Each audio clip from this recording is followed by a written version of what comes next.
I'd like to start with the introduction of ourselves, Global Startup Center, and the IIA. Then the consulting section will follow. So we'd like to appreciate many registrations for this section. Today, we are welcoming 5 startups: NanoSense, Essence Smart Care, AD Night, Utilities, and Kitchen Robotics. Each startup will have 5 minutes to pitch, then 15 minutes of open discussion and business matching session follows. Okay, so let me start with first program, the introduction of Fukuoka Global Startup Center. So again, please turn off the video and keep you mute. Thank you.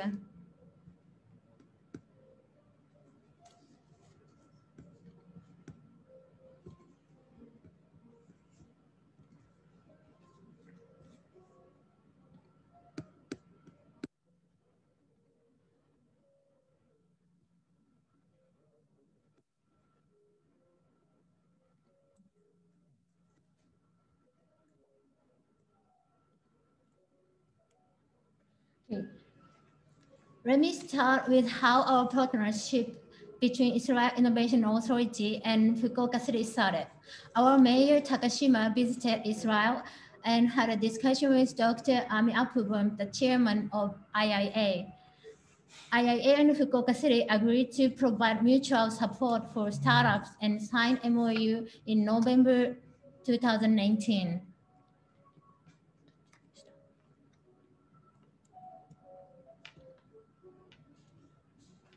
So Fukuoka City Global Startup Center is run by the city government, and we are the contact window and executive unit for foreign startups and entrepreneurs. Our motto is a part of your team. Once you contact us, we are first team member in Japan. We work with you. We execute projects together. Even more, we sometimes do tasks on behalf of you.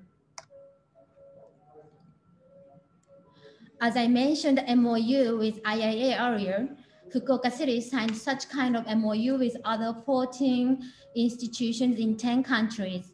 We sometimes have pitch contests with partner institutions and invite the winner to the annual international startup event Fukuoka City holds. Let me introduce some of the merit of starting business from Fukuoka when you expand your business in the Japanese market.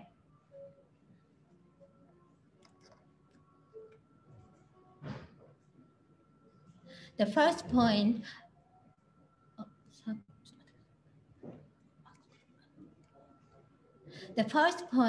I should say it's because GSC.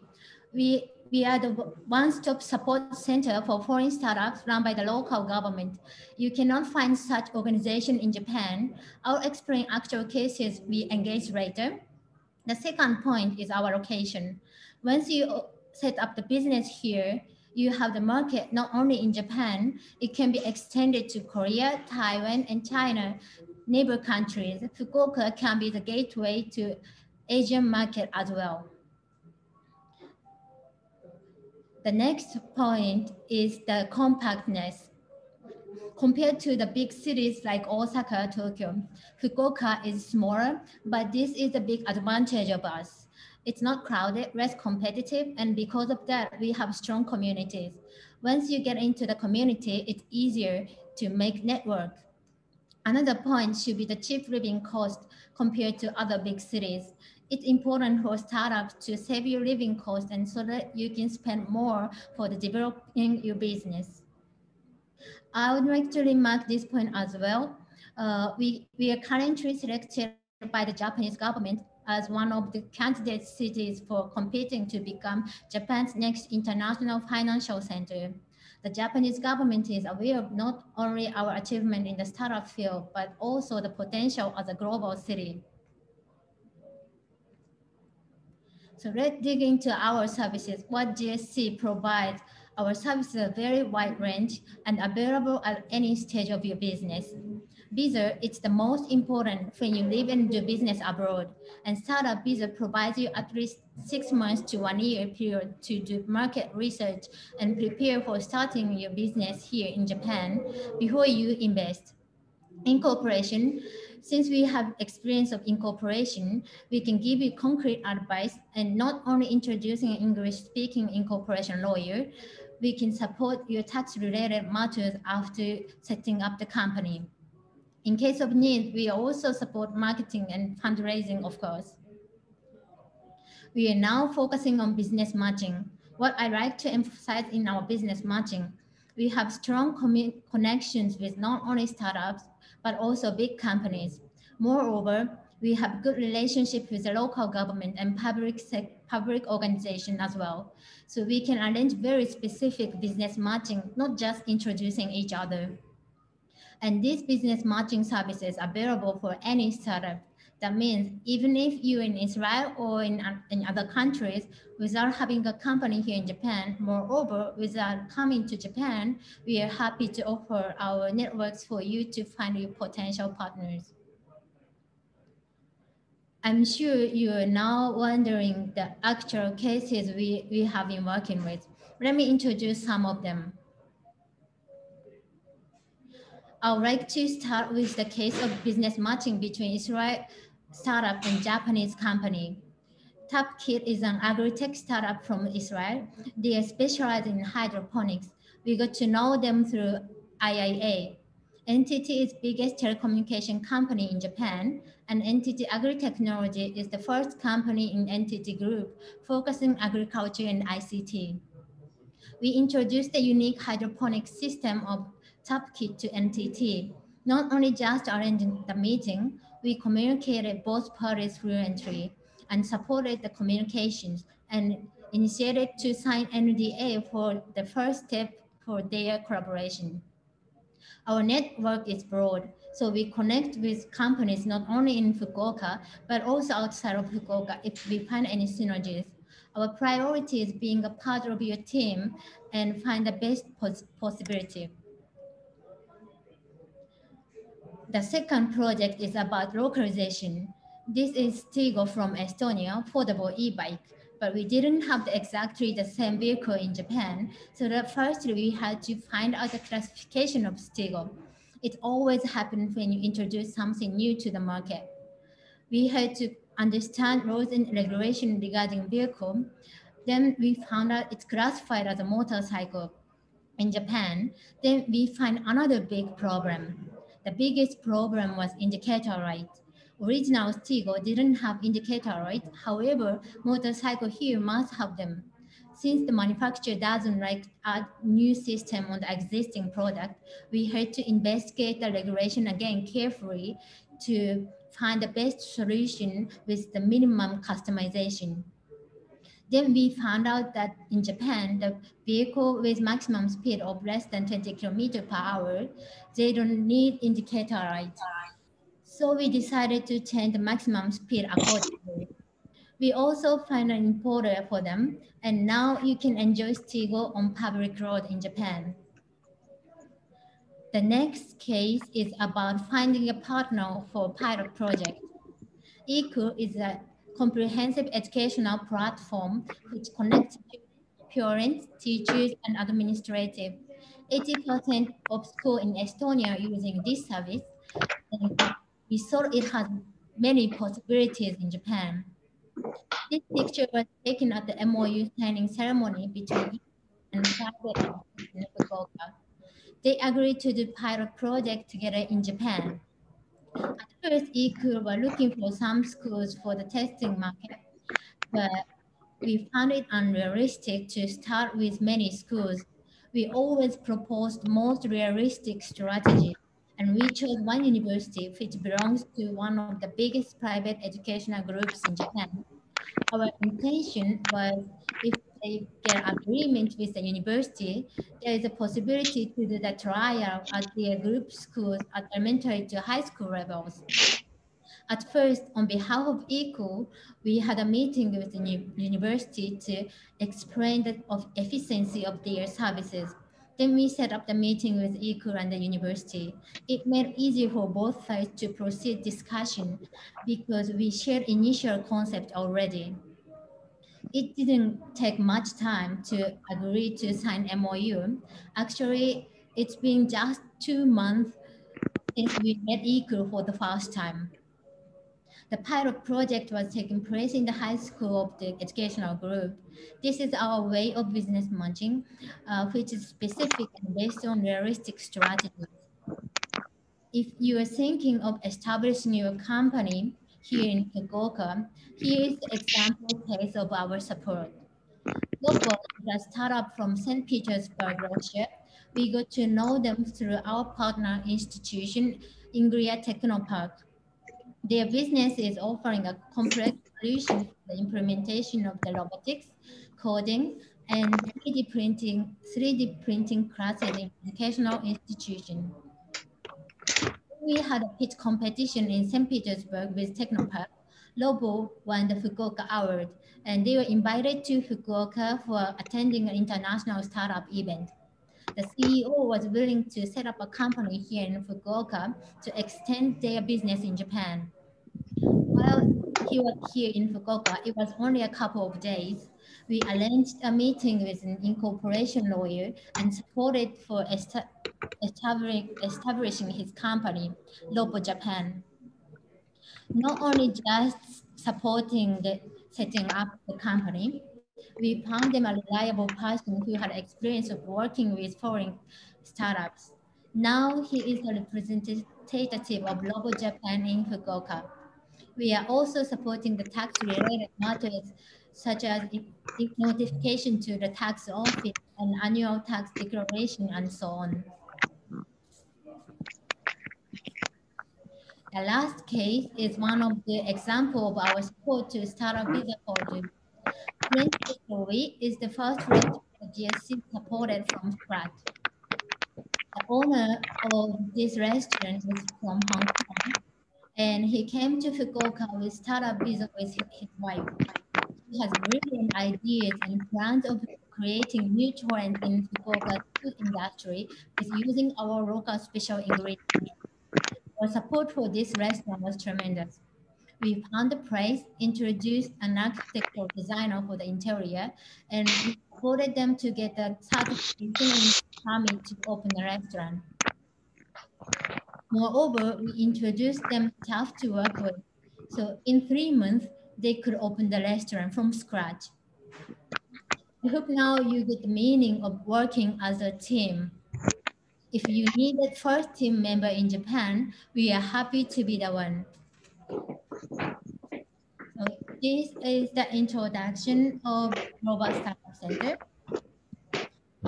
So now I'll try to introduce Mr. Avi from Israel Innovation Authority. Avi-san. Hi.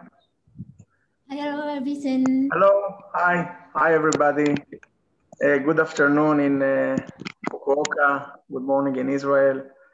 It's really a pleasure to be here, and thank you for inviting us, the Israeli companies, for this webinar. I think it's a great opportunity, and I really would like to thank you for the resources and the means that you are putting to promote collaboration between Israel and Fukuoka. And this is why we also signed the agreement you mentioned the end of 2019. And unfortunately, due to the COVID, we did not have the opportunity to do something together during the last year. I really hope that this webinar will boost and cooperation, and hopefully the coming year will be much more, successful and be also face-to-face in Fukuoka and Israel between the companies. And I'm really glad to share with you the angle of the Israel Innovation Authority and hopefully how we would like to support this collaboration. So I will share a short presentation. I have 10 minutes, so let me try to share the presentation. Yeah, I think it's okay now. So in the next few minutes and the coming slides that I will present, I will try to present the Israel Innovation Authority role in the innovation ecosystem in Israel, and also bringing the international collaboration angle within the Innovation Authority. We'll start by saying that innovation and technology is something that Israel is based on at least half century with the Israel Innovation Authority, with other names, the Chief Scientist Office in the Ministry of Economy. However, innovation and technology is, I think, even before the establishment of the Israeli nation started. But here you can see some landmark in this progress. And in 1971, the Office of the Chief Scientist established. And then during the years, we saw a lot of multinational cooperation coming to Israel and opening an R&D centers. And then a very successful initiative like Yozma that basically initiate and facilitate the VC ecosystem in Israel. In 2016, the establishment of the Innovation Authority as it is today. And hopefully we are in a process that will take Israel from a startup nation to a scale-up nation or something like that. So we do not know what will be the future, but we are for sure know that innovation and technology is going to play the most significant role in across the globe in the economics in all countries. So I think this is something that we can say about the last decade at least, that is changing dramatically. In terms of the importance of innovation to Israel, I think these figures basically tell the story.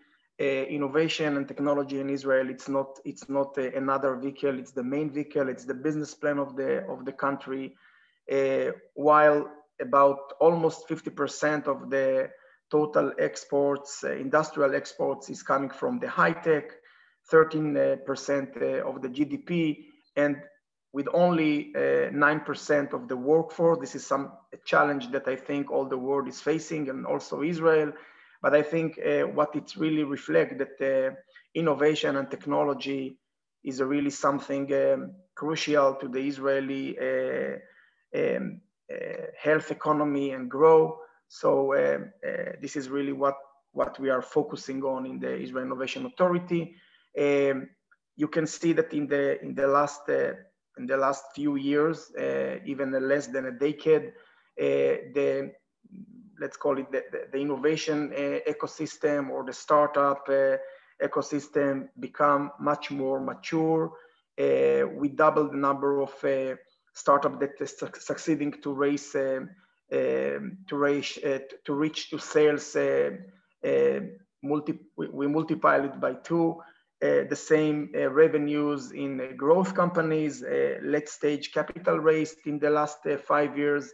And I think the most impressive fact is in a very short time, since 2019 until now, we almost multiplied by 3 the number of unicorns, those companies or startups that worth more than $1 billion US. So as you can see, we are trying to scale this trend up. I would say that the Israel Innovation Authority is the main entity, the main government entity that try to promote the high tech and innovation. And basically, what we are trying to do, I will not go in details and deep about all the policies and the roles, but what we are trying to do by a partnership with the private sector, with the private money, is first to act upon market failures, and I will list several of them. Remove barriers and also create a new growth engine for the medium-long term. I will also, in the end of this presentation, will present several topics about this as well. Now, the Innovation Authority is a government entity. It's independent government agency in charge of planning and executing Israel's innovation policy. We established by a law in Israel, and we are responsible to promote technological innovation and provide financial incentives to create infrastructure to support R&D and technology. We supervised by a board of directors. We have a lot of, with this structure, we have a lot of flexibility to change our tools and policies, and this is why this structure is built upon. And basically all our funding decision is made by a committee, investment committee that led by the chairman of the Israel Innovation Authority. And basically this committee decide which initiative and project will receive funding and which are not. Now, some really basic and very leading principles of the Israel Innovation Authority. We support all technologies. It can be agriculture, materials, AI, quantum computing, and so on, with a bottom-up approach. We are not leading the market. We are not saying what to develop. We receive applications and we decide if they are facing the criteria and receiving funding. We support all the value chain of entrepreneurship, from a single entrepreneur to a large companies. Our type of funding, we can call it conditional loans, meaning that we provide funding if the project is successful in terms of generating sales. So we receive royalties. In any other case, any case that there is no sales generated by this initiative, it becomes a grant. And we never provide 100% of fund. There is always a matching with the private sector. These are some figures that I think even though we have the COVID in 2020, I think the figures in 2020 is even higher. But those are final figures for 2019. We received almost 3,000 applications in all the different kind and types of programs. We held almost 120 committees that decide of each one of those 3,000 applications. We supported 1,100 companies with 1,600 projects, meaning that some companies even received more than one funding support to more than one project. And the total budget of the Israel Innovation Authority in 2019 was 1.7 billion new Israeli shekels. It's something like $600 million US. I can say that in 2020, this budget increased because of the will to support challenges due to COVID that we faced all in the last year. Here are some, let's call it market failures or challenges that we are trying. We do not invest in where we think that the private sector will invest instead. So we are not competing the VCs, and we are trying to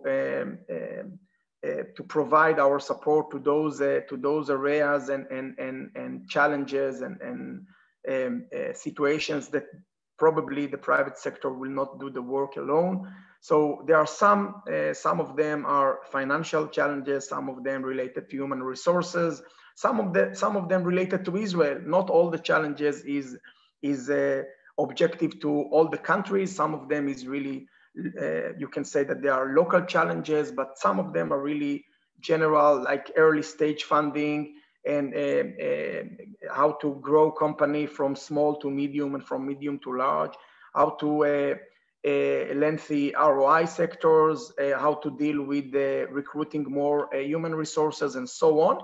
And beside this, there are some challenges that related to Israel, for example, how to promote or to develop or to take advantage of the capabilities in the periphery of Israel to develop new technologies also there, not only in the center. So speaking more about the international collaboration, I will present two main tools. One of them is really open to all sectors, and it's in a national level. It's a research and development collaboration. We have 4 mutual funds. I will describe this, and some of them are more thematic. We call it a pilot program, so we can match between Israeli startups and new technologies and big companies and entities, can be like Fukuoka city in many types of fields, and demonstrates and do the pilot in those sites. And also we are doing a lot of business development. Of course, 2020 was the main tool was the Zoom, like we are doing now, but in a regular times, there are a lot of delegations, B2B meetings, roadshows, and so on. So we are doing a lot of business development activities to cause this matching, like what we are doing now, to happen. I mentioned the funds. This is a very strong and mature tool. We have it with Korea, with Singapore, with India, with Canada, and also with the state. There are minor differences between of them, but each one of them is basically a solid framework to support a joint project between Israel and those countries. 2 slides about the main tools, as I mentioned before. The first one is supporting R&D cooperation between 2 companies. You can see here the chart. It's very simple to understand. Those are 2 companies that would like together to develop a new product or service or technology, and they apply to both government. In Israel, it's the IIA. Generally speaking, in Japan, it's NEDO, but it can be also multiple agencies. And if both sides evaluate and decide to approve the application, so then each side provide the funding for the company in his country. So this is something that we are doing with several dozens of countries, including Japan, of course. And we have some really success stories in this framework as well. And the second one, as I mentioned, is more focusing on thematic sectors. We can choose, for example, health tech or smart cities or food tech, agri-tech, and then find strong partners across the globe from any continent. It can be from the US, from Europe, from Asia. And we are publishing a call for proposal to do a pilot in those entities that participate in this program. I can share with you that just recently, about a few weeks ago, we finalized a pilot program with 4 hospitals from the US and Europe. And basically, we approved about 14 excellent projects for Israeli companies in these hospitals. So we are intending to do such a program at least 4 cycles in 2021 in 4 different fields. And the last sentence that we are also looking at the Israel Innovation Authority is what are let's say the future waves of technology. And I think we add this perspective to the authorities, since the pace of developing technology is racing dramatically high. So we cannot just wait, but also think what will be the next waves. And we are trying to put some resources and try to steer the market towards those fields that we believe that will be very dominant in the coming decade. So you can see that some of them also have a national plan in preparation, in AI, in quantum, in bioconvergence. That is it's a combination of engineering and biology. Also, robotics will be something that we will take care, and IoT industry 4.0. So what we are trying to do is looking ahead, thinking what will be the next trends, the next development, strong developments in those fields, and try to take the strengths of Israeli resources and hopefully take them or support them towards those waves. I'll stop here. I think again, I would like again to thank Fukuoka City and municipality, and really welcome any questions or any initiative, either between our entities, or to help companies to meet one each other, or to explain how you can benefit from our programs and tools. So thank you very much. Thank you so much, Abisan. Thank you so much for your presentation. You're welcome. Thank you so much. So now we'd like to move to the next program. I'm very much looking forward to this session. And this is today's main session. So we'd like to welcome the first presenter, Alexander from Nansen. Hello, good afternoon in Japan. Hello, everyone in Israel. So are you ready for the presentation? Yes. Great. Okay, please start.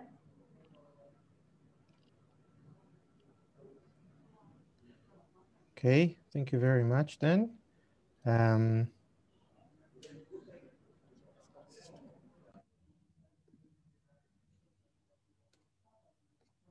Okay, so first of all, thank you very much for having us here at this forum in Fukuoka City. And NanoCent has a very good and deep ties with Japan. Our strategic partner and investor is Sumitomo Chemical, a Japanese conglomerate that I guess you're very much aware of. And we also have a very good collaboration with another Japanese company that we're developing a product together. So we are really happy about this collaboration, and we find the Japanese business culture and the looking into the future something very appealing, and we are very welcoming more of these collaborations. And actually yesterday we applied for many projects under the Innovation Leadership Summit in Tokyo that will take place in March. So yes, Japan is a fantastic market and fantastic companies and people, first of all, and we are very happy about that. So what NanoCent does is developing a scent recognition platform. We have a quote here by Professor Dan Shechtman. He was a visitor in NanoCent labs about a couple months ago, and he was very much impressed on the chemistry level of what we do here. And when you're thinking about scent, so scent can tell us a lot of different things, from your nutrition situation. This is what we're doing with a local partner in Japan, and to industrial applications. What NanoCent has been doing in the last year was a lot about health care and screening for COVID-19. Actually, Israeli Innovation Authority Avi earlier was presenting. We were granted $2.5 million US by the Innovation Authority to develop our platform for COVID-19 screening, along with the grant from the European Union. And I think what we'll do now is, and because we are active in the Japanese market, so I will share a quick video in Japanese about NanoScent, and then we will continue. Do you still see the screen? Yes, right?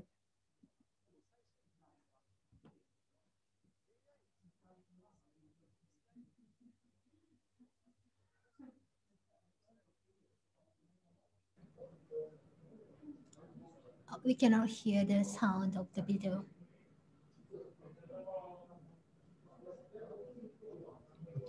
You cannot hear this? No. No sound.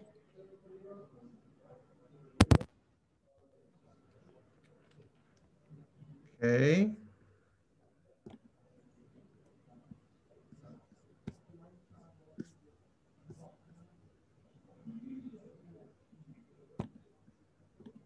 Now? 陽性か陰性かが判明します。開発者らによるとですね、人間は病気にかかると体の抗体が反応してある匂いを発するそうなんです。その匂いを独自開発の AI で分析することで、新型コロナ独特のパターンを検出するといいます。新型コロナウイルスは初期の段階から鼻で増殖が始まるので、鼻からの呼吸を使うのです。私たちは匂いをデジタル信号に変換することで、犬が匂いを判別できるように、新型コロナの匂いを嗅ぎ分けることができるようになるのです。ガブリエル氏も引き合いに出した犬の嗅覚を使った検査が、中東サウジやバーレーン、フィンランドなどの空港などで試験的に始まっているんですけれども、やはりですね、犬とはコミュニケーションが限定されてしまいます。機械であればより細かい分析の共有ができるというふうに話していました。そうですね、まさにそこが皆さん一番気になるところだと思うんですけれども、現状その正解率は 85% ぐらいだというふうに言っていました。ただですね、この AI はですね、臨床データ次々に蓄積していっているので、今後はさらに精度が上がると自信を覗かせていました。すでにですね、イギリスのプロサッカーチーム、フランスのシャルル・ド・ゴール空港、そういったところから打診があり、導入に向けた連携を今まさに進めているということなんです。実用化が進めば、今後はですね、ショッピングモールや病院など人が多く集まるところのその入り口で、スクリーニングのための食事検査、そういったことができるようになります。開発側もコロナとの新しい向き合い方を図る試金石にもなると話していました。感染拡大を抑えながら経済活動を続けていく、これ非常に困難なんですけれども、この新しいキットが壁を乗り越える鍵になるかもしれません。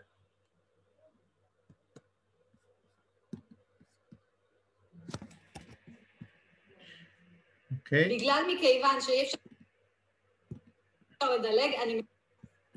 Okay. So, all right. So we will just go quickly and say that our application could be used in different. It's not only for COVID-19 screening, although this is what we mainly did in the last year, but also for personalized nutrition that we're doing was also with a local partner in Japan.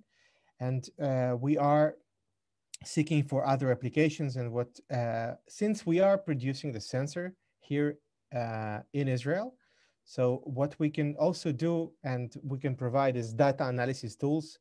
And I will just quickly go to that slide here to show that. So this is the device where the sensor sits. And then we introduce the air sample into that in order to analyze it and come up with suggestions.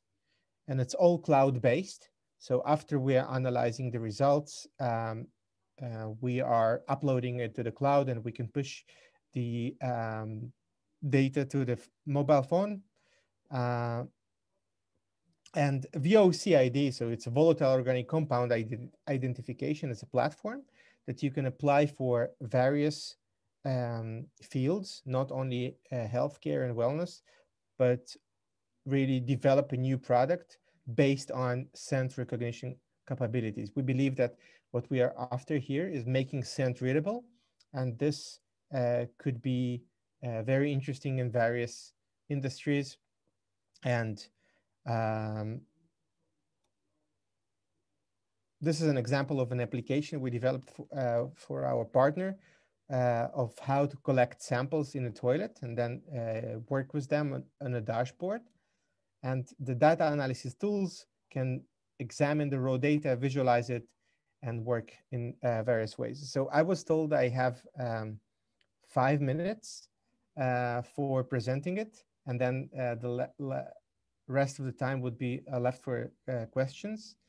So I believe the most important things were presented, and if you have any questions, I would be happy to try and answer them. Okay, so we will try to start some question from Global Startup Center. Mm-hmm. Thank you, Alexander. Can you hear me all right? Yes, please. This is Daniel here from the Global Startup Center. I just wanted to ask, when you mentioned about the other potentials for your volatile organic compound technology, I read on your website you have partnerships with Volkswagen for environmental use, Kimberly-Clark for detecting rotten fruit. Post-COVID and post-focusing on rapid tests for the pandemic, do you see NanoSense still focusing on the healthcare side, or do you plan to also expand more and look at the potential in other industries like environment technology and nutritional technology, etc.? Yes. So first of all, it's a fantastic question. Thank you very much, Dana, for bringing it up. NanoScent was working in the environmental section before COVID. And we believe that the healthcare and wellness has more potential in that because our technology is very much advanced and a little bit maybe too expensive for environmental monitoring at this stage. And we also discovered, unfortunately, that the big companies and manufacturing companies do not have enough incentives to control the environmental leakages. So we decided to focus on healthcare and wellness applications. And yes, I believe that this world of healthcare is huge. You could possibly detect different upper respiratory viruses. You could detect a lot of things with. So now we're talking about wellness by feces VOCs, but you can also research the medical stages of people by this. So NanoScent will focus on those two fields in the future after COVID as well. Okay, understand. Thank you. Just on the technology side, as someone that's not necessarily knowledgeable in the healthcare industry or the organic compound field, could you explain a little bit more, maybe in simple terms?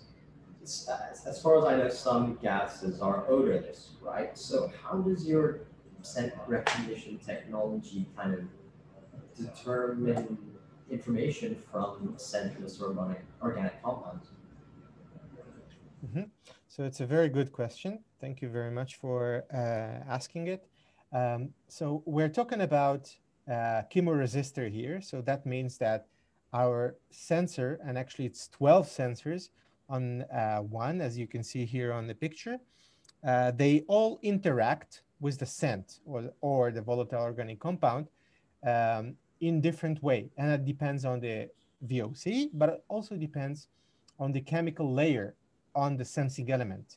So for example, here you have 12 sensing elements, but every one could be different. So every chemistry could potentially react in a different way. And what I'm doing is measuring the resistant change in how, and then I create a pattern. And it's a little bit similar to how do you teach a dog to identify a specific smell. So I am teaching my sensors how to identify a COVID patient or a specific diet, if it's a toilet application, for example. So basically, I'm looking at the resistant change, and then I see the patterns, and then I apply machine learning. Wow, okay, that's really interesting. Thank you, Alexander. Okay. Hi, I'm Yosh of the Global Research Center. So I have some questions. So to start to sell the nanosensor product in Japanese market, so I think that this product needs the medical license, medical equipment. So did you get the medical license, Japanese license, or do you plan to get the Japanese medical license? So I was wondering the license because your product is starts to be sold in the many countries.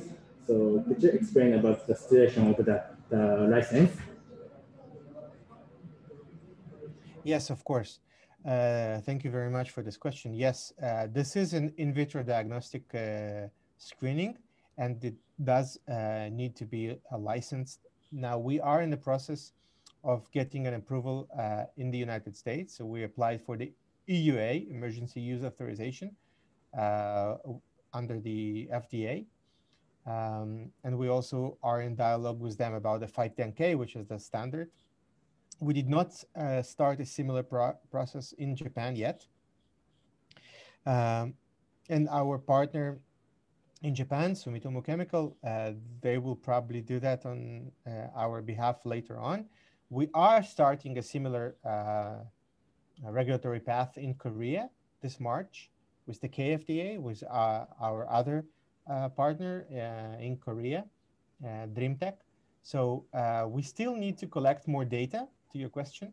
So we collected some 3,400 samples, mainly in Israel, but also a little bit in Abu Dhabi. I'm also very proud of saying that we were the first company to sign a commercial agreement with an Abu Dhabi company. But we still have to stabilize the sensor and come up with better accuracy about our results. So a long answer, but yes, it needs to be licensed in Japan. We did not start that process yet, and I believe that will happen in parallel to other processes that we're doing in Europe, in the United States, and in Korea.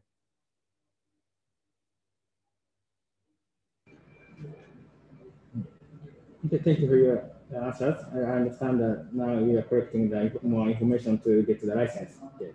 Thank you. You're welcome. Thank you. Thank you for your pitch. I'm Ko of Fukuoka GSC. Could you please explain about your price model?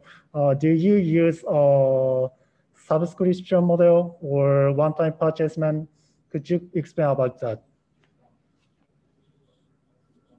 Yes. So for COVID-19, what we're talking about is a price per test model. So we're talking about $5 per test. And then we imagined it as a B2B business. So for example, we're talking to large companies that would like to test their employees on a bi-weekly basis, for example. And then we define how many tests are they going to require in a year. And then we, by that, define how many devices will they need and exposables. But eventually the pricing will be per test. And the price range now is $5. And we're hoping to get it lower to $2 soon.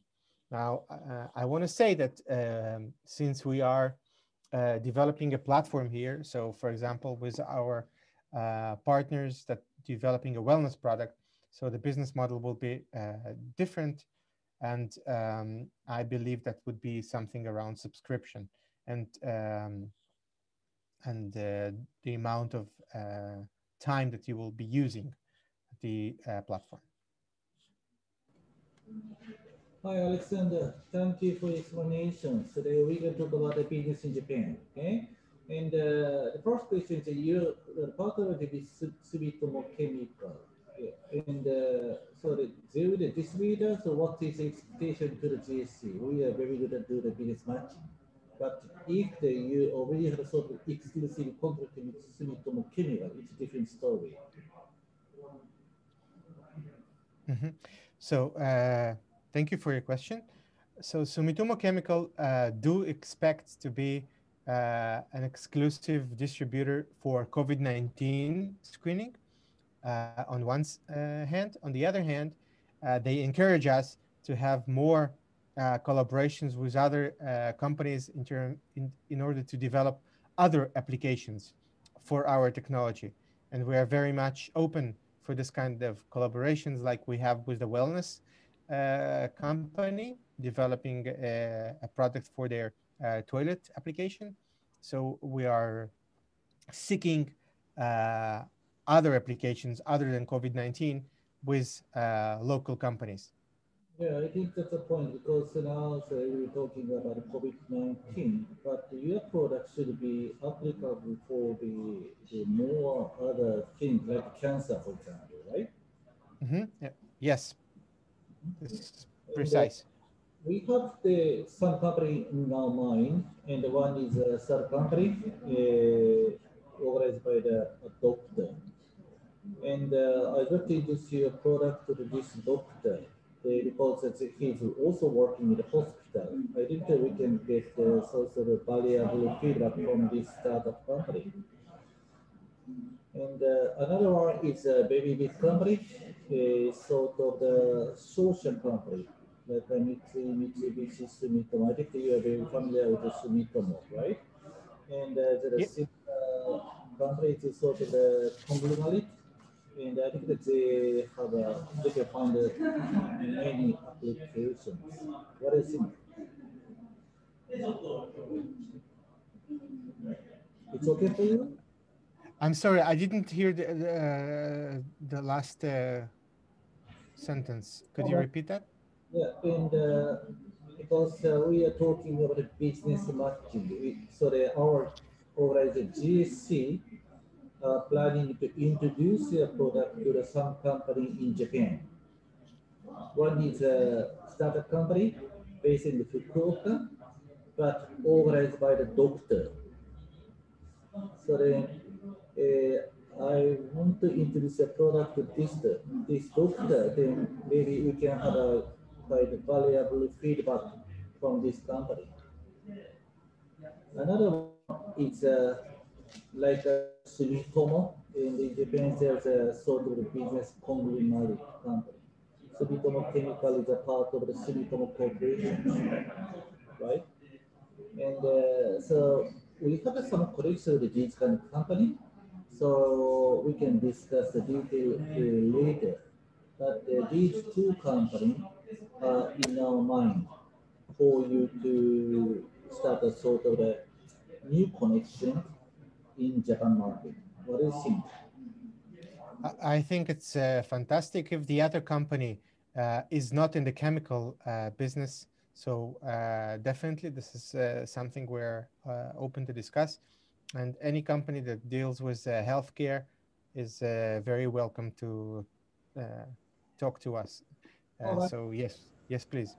Thank you. Okay, great. So now we have the time. So I'll introduce you those companies later, connect with you later on the email. So I'll contact you later. Thank you so much. Thank you so much. Thank you so much for joining us today. Thank you. Yeah. Okay, so now we'd like to welcome the second presenter, Amit from SN Smart Care. Hi everyone, nice to meet you. Hello. So very nice to meet you. I will share my screen if possible. It's not giving me.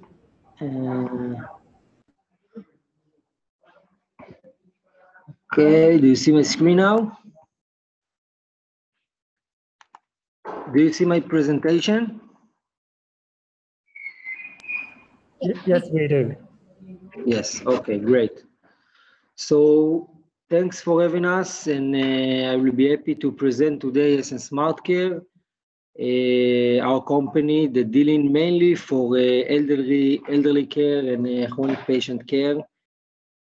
So I will present few numbers that probably most of you know, but the aging population is growing all over, especially in Japan.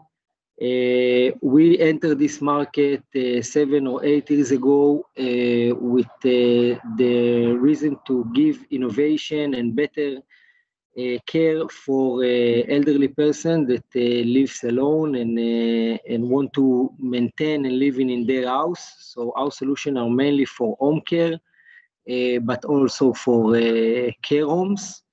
The main challenge we want to solve is the challenge of the falls, of making the place safe for a senior to live, and also provide the peace of mind to his family, and support also the governmental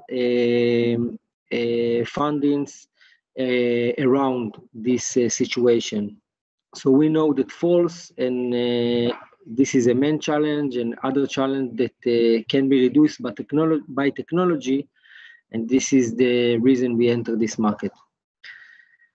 Essence SmartCare today working in more than 30 countries with strategic partners, which most of them are service providers or telcos. We're working in a B2B model to provide our technology and basis services on top of it. We are very unique and very innovative in our market, trying to give a breakthrough products and maintain a global certified to be certified. So we are certified today in 4 continents as use of emergency call system. The solution that we provide is based on emergency response system. This is important because we want to create an always-on capability.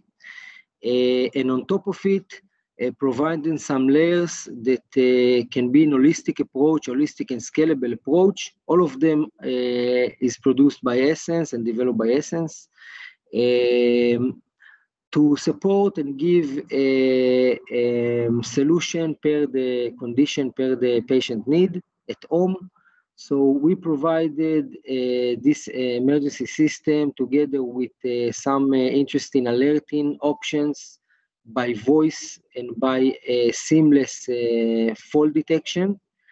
We're also able to track activity around the home and suggest some abnormalities. The system is learning the personal behavior and able to give some notification for deviation from regular activity.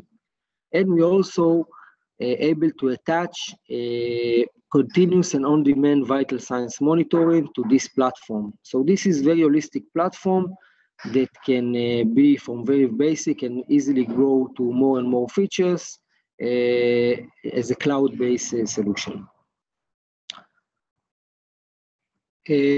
What we have in the middle, this is our gateway that can communicate with telecare devices on the sub-giga certified channel, and also by BLE5 with some wellness and telehealth devices. All of them can be reached to the cloud, Essence Cloud, and then can be shared with monitoring center, patient app, and caregivers.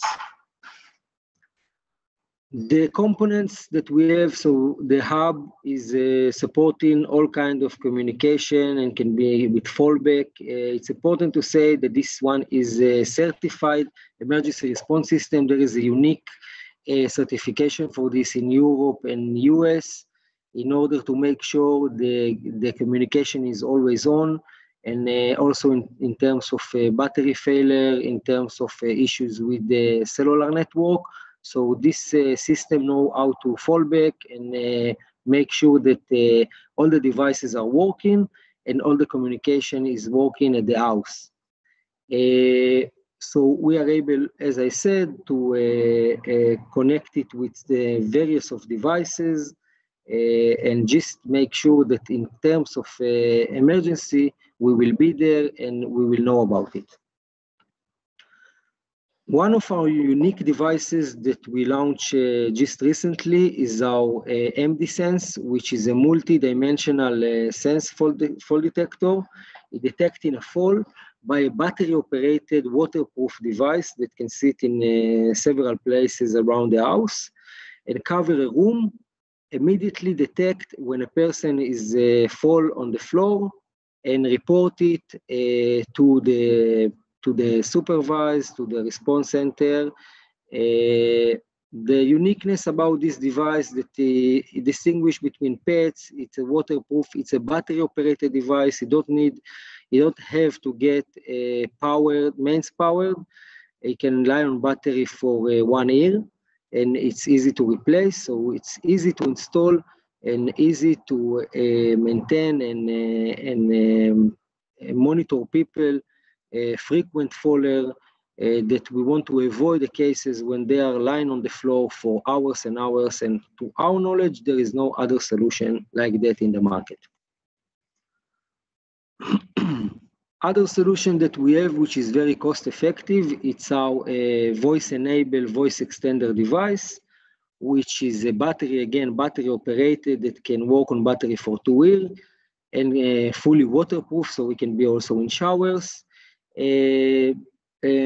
More than the panic button, it also can be activated by voice, so we can say help me, or just a sentence in Japanese in very high accuracy. And it will open two-way voice channel with the operator on the other side. Make sure again, when person need to get help immediately, he will get it, and the operator will be able to respond quickly. Also, we have a collection of wearable devices that can be in various types.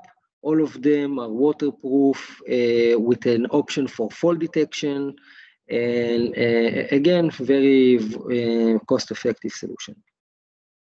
We also have a back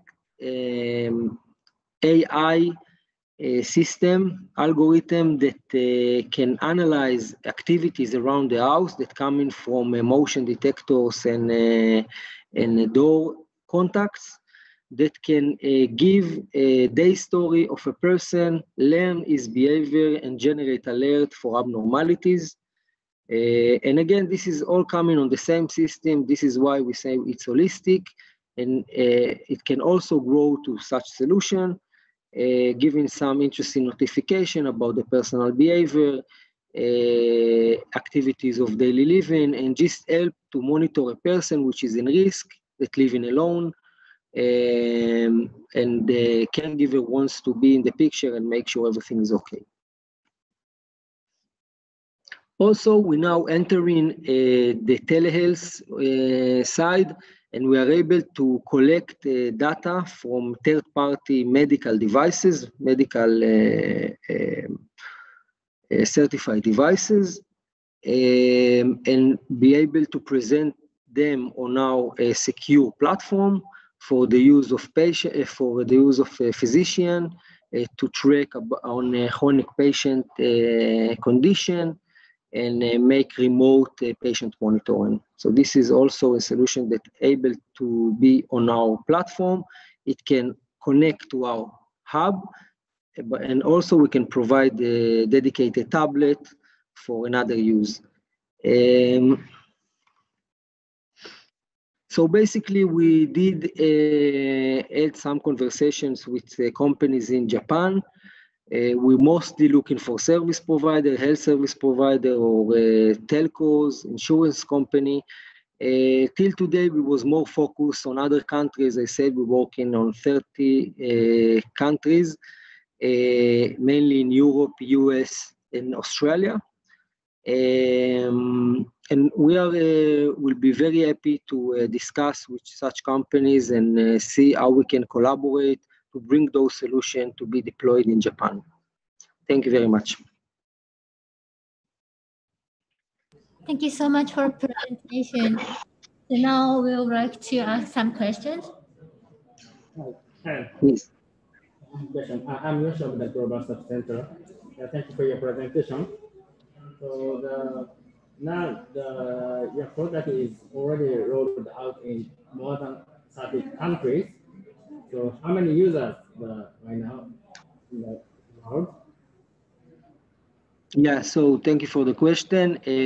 As I said, we are working in B2B model, so we are not a service provider. I can say that initially we have 100, more than 100,000 K people that using this technology today all over the world. Okay, thank you, Asaf. I have another question. So do you have any contact in a Japanese company to contact? Because you already launched the product many countries. So we was in contact with several companies, some of them security companies, some of them we are in some ongoing conversation also with insurance companies. I think in terms of focus, so we more was focused on the US market, where we have office, and we have offices also in other places like in Europe. And we was more focused on developing and working according to the certifications. We always looked on the Japanese market as interesting market, but we never made real progress.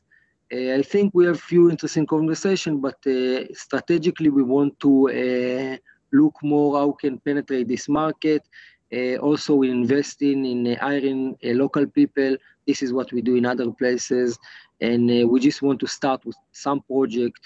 And strategically, as I said, for the next year, we are looking on the Japanese market as something we want to enter. Thank you. Thank you for your explanation. I'm Ko of Fukuoka GSC. I have another question.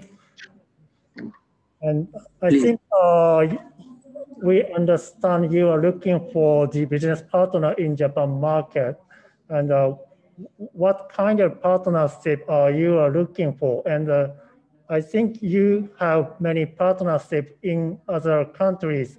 And what kind of business partners are ideal for you? Could you please explain about your relationship between business partner in Japan? Okay, so normally we are working in two models. The classic one is a call center service provider working in B2C, working in private and trying to sell these services as a private. This is the classic model we have in the US. So it's a service provider that's running usually a 24/7 call center and place those solutions in the person's house and get all the alerts and provide a service on a monthly subscription. This is one model we have. Another model, and maybe it's more sweet for Japan, is finding a distributor or looking to sell this to authorities, to care homes, so anyone that can deal with distribution, and we can be a partner. It will be our local presence in Japan for selling this kind of technology.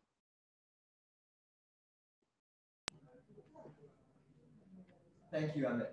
This is Daniel again from GSC. I just have one question. So previously I had researched some other telehealth companies in Asia and China, and their model is almost kind of replacing the GP, replacing the practitioner through an app or a website.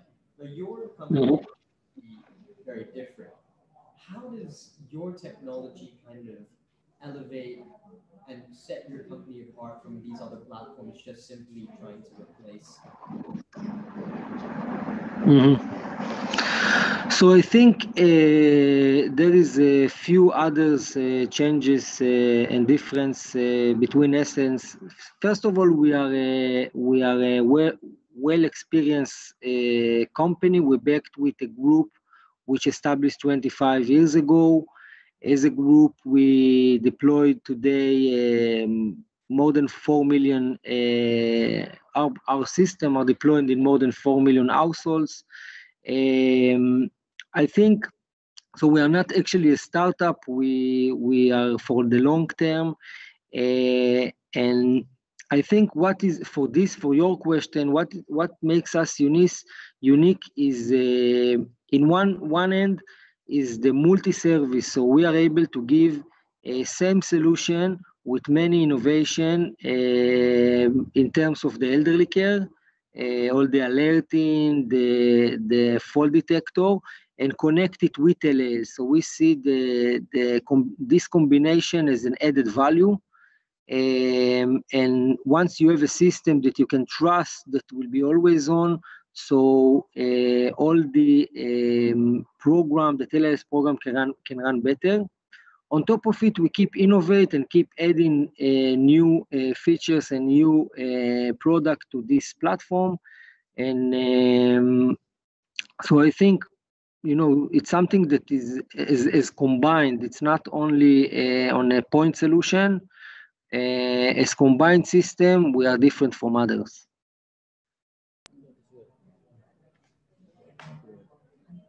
Thank you. Welcome. Yeah, thank you.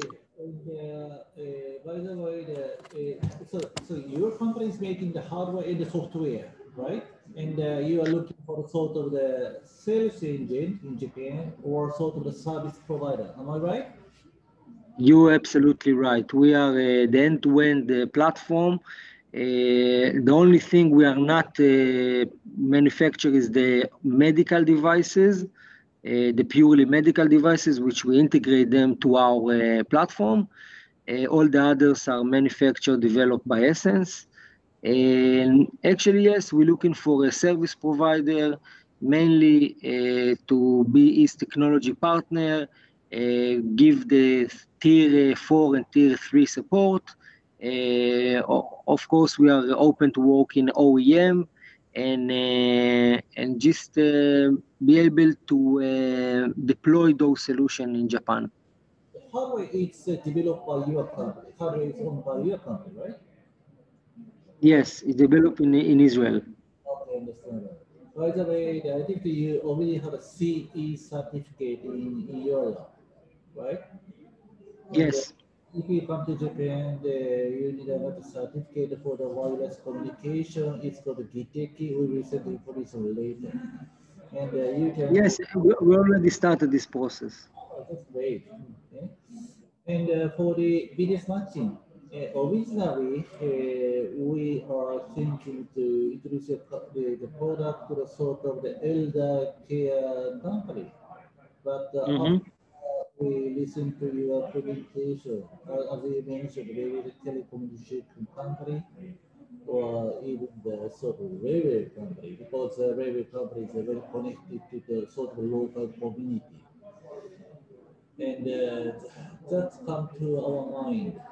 So let's think about it, because we have a connection with this company, and we analyze our idea. We will contact the company first. Then hopefully, so we can connect your company to this company in Japan. What do you think? I think it could be interesting for us, and we'll be happy to explore it. Yeah, I think so. Yep. Thank you so much for the presentation today, Amit. Thank you. Thank you very much.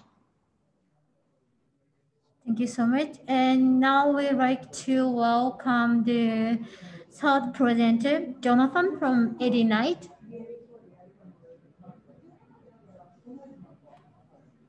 Hi, everyone.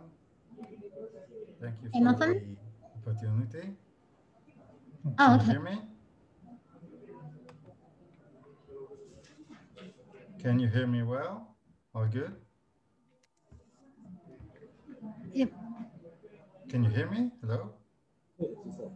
Your voice is kind of small. All right, all right. Just a second. Let me test that.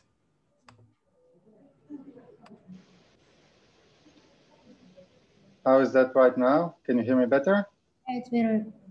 Thank you. All righty. Thank you, guys. So, hi, everyone. Thank you for the opportunity. My name is Dr. Jonathan Abir, and I'm the CEO and co-founder of AD-Night. And at AD-Night, we understand where people are for traffic safety. Our vision as a company is to improve traffic safety, specifically to prevent accidents between pedestrians and vehicles, and to allow to improve traffic control by using the fact that today everyone are connected using mobile phones and other connected devices based on passive data collection while preserving people's privacy. This statistics shows the percentage of different accidents in Japan, and as you can see, more than 50% of the fatalities in Japan are what called vulnerable road users, meaning pedestrians, cyclists, and so on. In order to prevent such accidents in the city, think about that you drive your car in the city and suddenly a pedestrian jumps into the road. You need to be able to detect, understand, predict, and alert all sorts of traffic on road and sidewalks, anytime, anywhere, and to generate alert to any traffic user. AD-Night is developing a unique technology, a hardware-based device that is able to passively understand the location of all those devices. Passively means you don't need to install any app on your mobile phone. Passively means we are not emitting any signals in order to detect the location of those devices. We can do it to a very high accuracy of about 1 meter level of accuracy, which is required for safety application. And basically we got two configuration, one for the vehicle and one for the city, where the smart city configuration can be mounted on smart pole, traffic light, and so on. And this is going to be the first product that we are focusing on. Based on our technology, we can generate different insights. To the left side, you can see different devices that we can detect. And to the right, you can see different insights that we can generate. So not only the location of those devices and the classification of if it's a pedestrian or a vehicle, but even estimating the awareness of the, for example, pedestrian to the road, meaning does he hearing music on the headphones or speaking on the phone, how many people inside vehicles. So different insights can be generated. This is a typical scenario defined to us by, here you can see a Volvo, a pedestrian trying to cross between two vehicles where the eyes or the sensors in the vehicle are not able to detect. AD-Night developed 3 different layers of alerts. So it's not only just detecting everyone, is generating alerts to all road users. So the first layer is to leverage infrastructure in the city, meaning traffic light or even audio alerts. This can be good specifically around the crosswalks, zebra crossing, and so we can leverage infrastructure to generate alerts to pedestrians and drivers. Why is that? Think about that for a vehicle, there is the dynamics for the vehicle to stop. But if we say to a pedestrian, hey, just stop, they stop immediately. The second part of the alerts is based on different common apps that we can send directed alerts with through Wi-Fi or Bluetooth. So the alert can pop up on the mobile phone. In Japan, we can, in the future, we can check leveraging the tsunami alert as a mechanism to generate those safety alerts. And we can, of course, use our own app. All of these are dedicated for having alerts on mobile phone itself, on the vehicle itself, the infotainment system, or even on shared micromobility, for example. There are different sensors that they are deployed in the cities, like cameras and radars. And AD-Night is different because we can detect anytime, any weather, even when someone is obscured, meaning a pedestrian behind a tree or behind a vehicle. And we can generate alerts to all road users where the other sensors cannot do. The value proposition for you as a municipality is that we can protect those vulnerable road users, protecting this child, for example, by delivering alerts to all road users, not just to the driver. So we're giving the tools to the municipality to prevent such accidents. We can be the first technology for preventing accidents between shared micromobility and vehicles. The business model that AD-NITE is working is that we are offering the municipality a safety service. We're deploying the sensor. We are having a safety service working through integrators. Then we can offer different safety services to different stakeholders like shared micromobility, automotive companies, insurance company. And then we can monetize the data, the location data that we acquire for different purposes like traffic control and traffic management.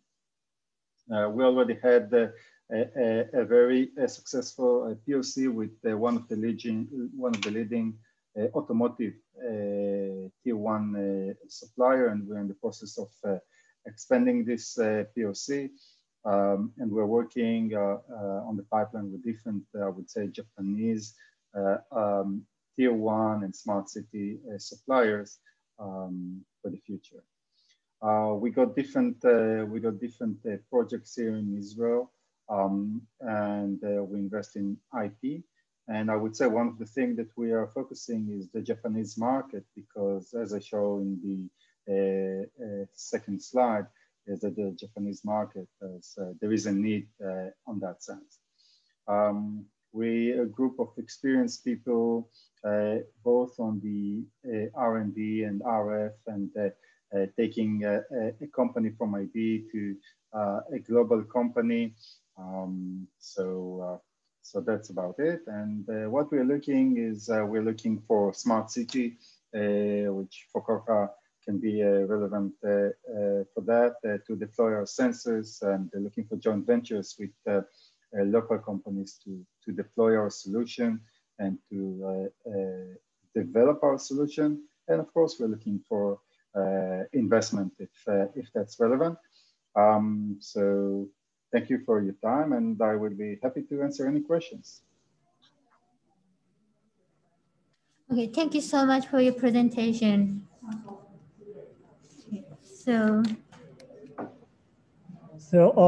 I have some questions to you. I'm called Fukuoka GSC. Let me ask you your status. Your product is already in the market, and are you ready for delivering your product to Japan market? I would say, first of all, we are still under development. So we're working on prototypes with, as I said, leading Japanese companies, and entering the Japanese market because we are in the communication vertical in that sense. Will require from us doing, I think, some market analysis, as you showed earlier with the scooter, doing some market analysis, what is required for the Japanese market, which kind of regulation and other standards we need to comply with. So this is something we need to do. Thank you. I'm Yoshi.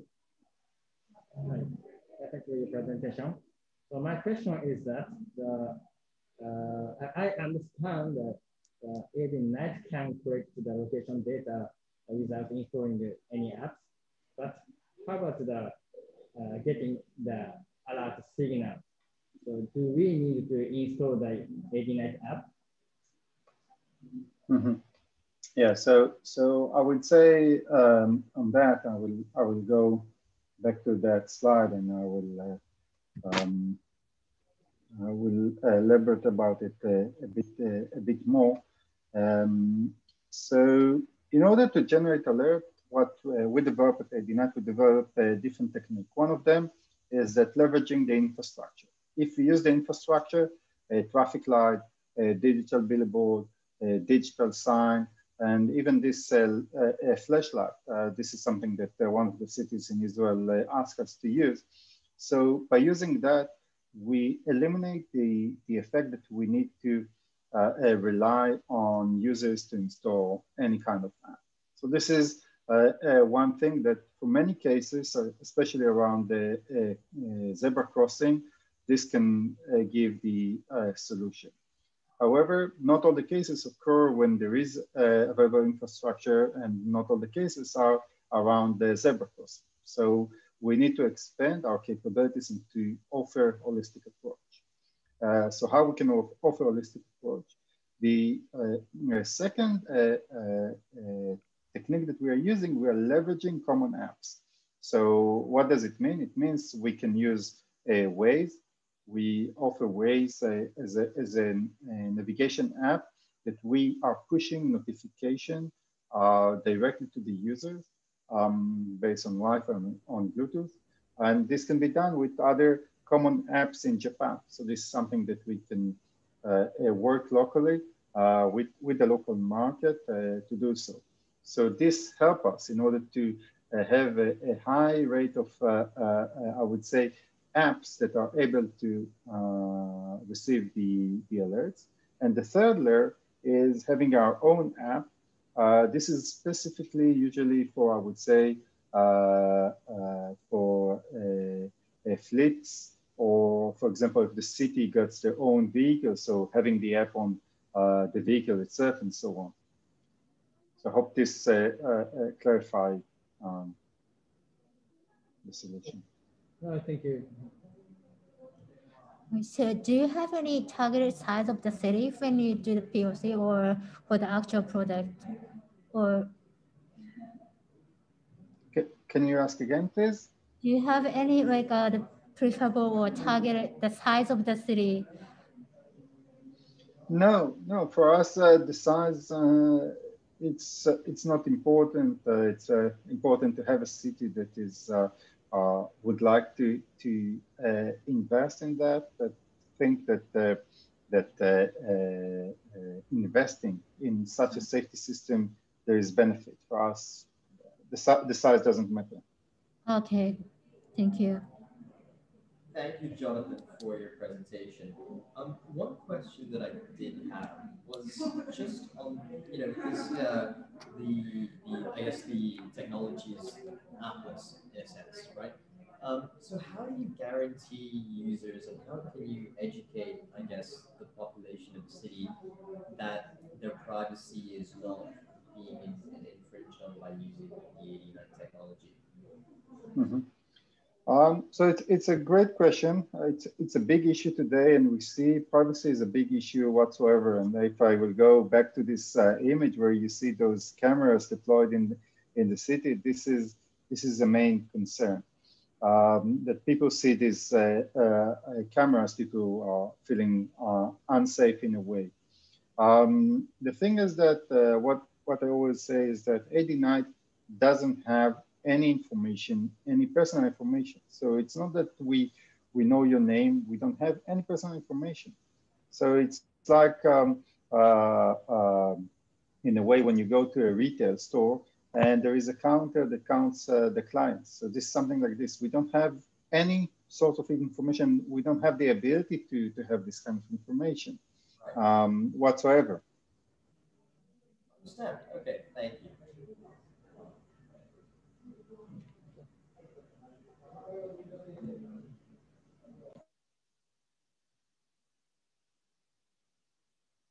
That's all right. Thank you, Jonathan. Thank you, guys. The last question that I had was, I mean, my colleague had mentioned earlier about the size of the city. So it doesn't affect whether the size of the city you're building, does it not affect the RSU connectivity that you use at all? So the size of the city, meaning if we would like to cover a complete city from edge to edge, this is how many sensors we need to deploy. But for penetrating the market, I would say this is, we are less worried about the size of the city. We would like to penetrate the market. As a customer, of course, we would like to have bigger city, more deployments and so on. I would say usually with a bigger city, there is more, I would say in the city itself, the department that, IT department that can have like, they would like to have the information for a command control unit. So of course, a bigger city is in a way from the longer run is preferred.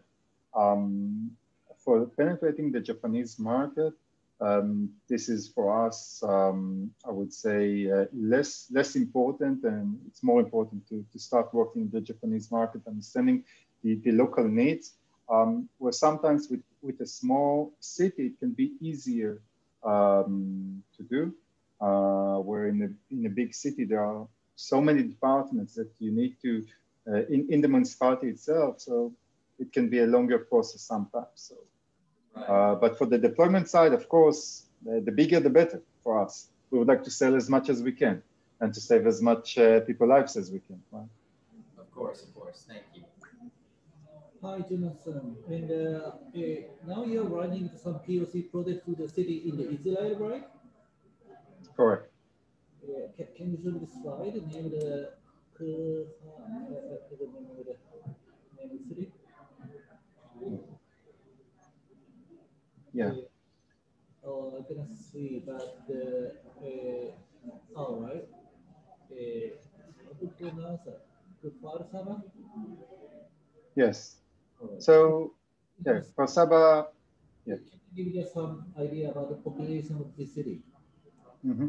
So for Saba is 100,000 population. That's the population. Over there, what they are targeting, for example, is that they are spending today money by paying the local workers extra money, the local municipality employees extra money, that every morning they help pupils to cross the road to school.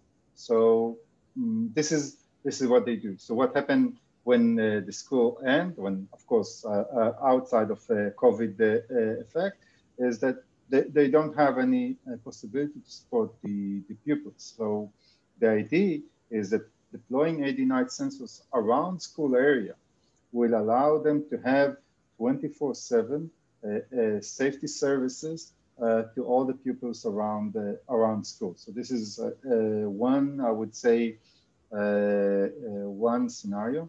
We are now in the process of having two contracts in Israel, one of them in Ashkelon, which is, I think, about the same size, through the Israeli Ministry of Transportation. And over there, I would say the issue is that Ashkelon, for example, is a red city. There are many pedestrian fatalities over there. And the problem over there starts at the beginning where they don't know why. So they would like a solution that, of course, at the beginning, they say, we would like to understand why, because they didn't think that there is a solution that can prevent. So they don't even know the reason. What AD9 can help in that is, of course, giving the information about near miss and answering some of the question about why those accidents happen. And of course, generating the alerts will allow to prevent accidents if and when they happen. Another pilot that we have is that, again, this is the final process of signing, is that with a major road operator in Israel, having the same technology on highways, detecting and alerting for pedestrian on the highway or vehicles that stops on the shoulders on the highway. So whether the impact of such an accident is significant. Another, I would, sorry, yes. It's good enough for us to understand that.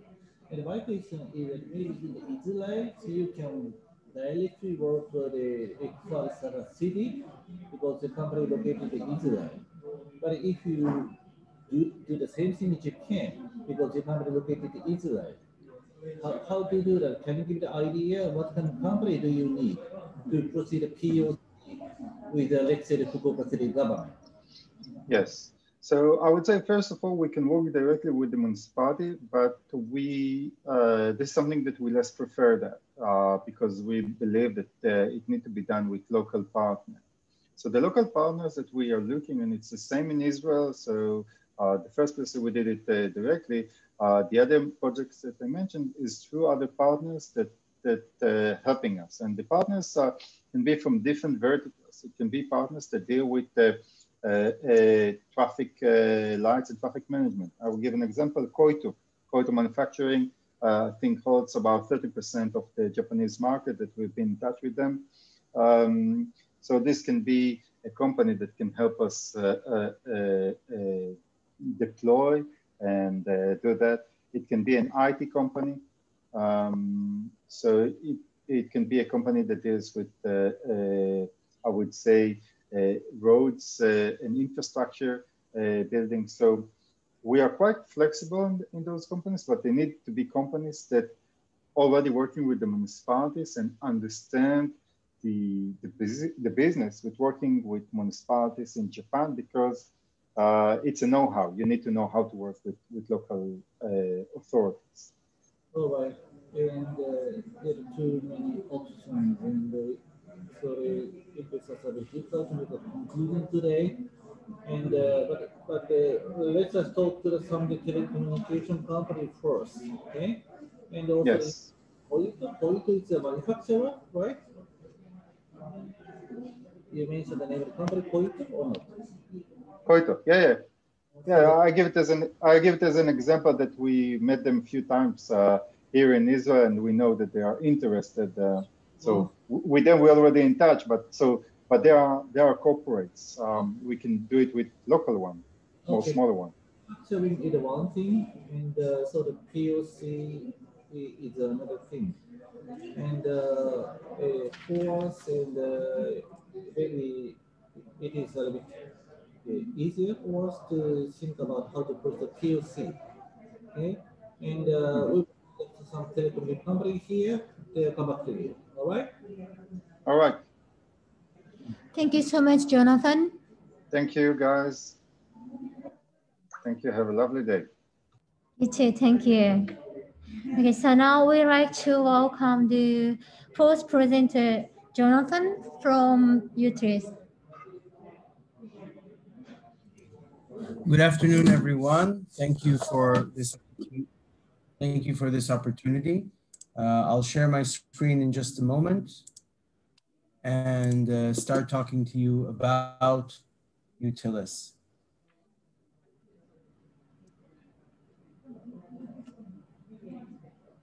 Okay. So again, good afternoon to everyone in Japan and good morning to us, or almost noontime here in Israel.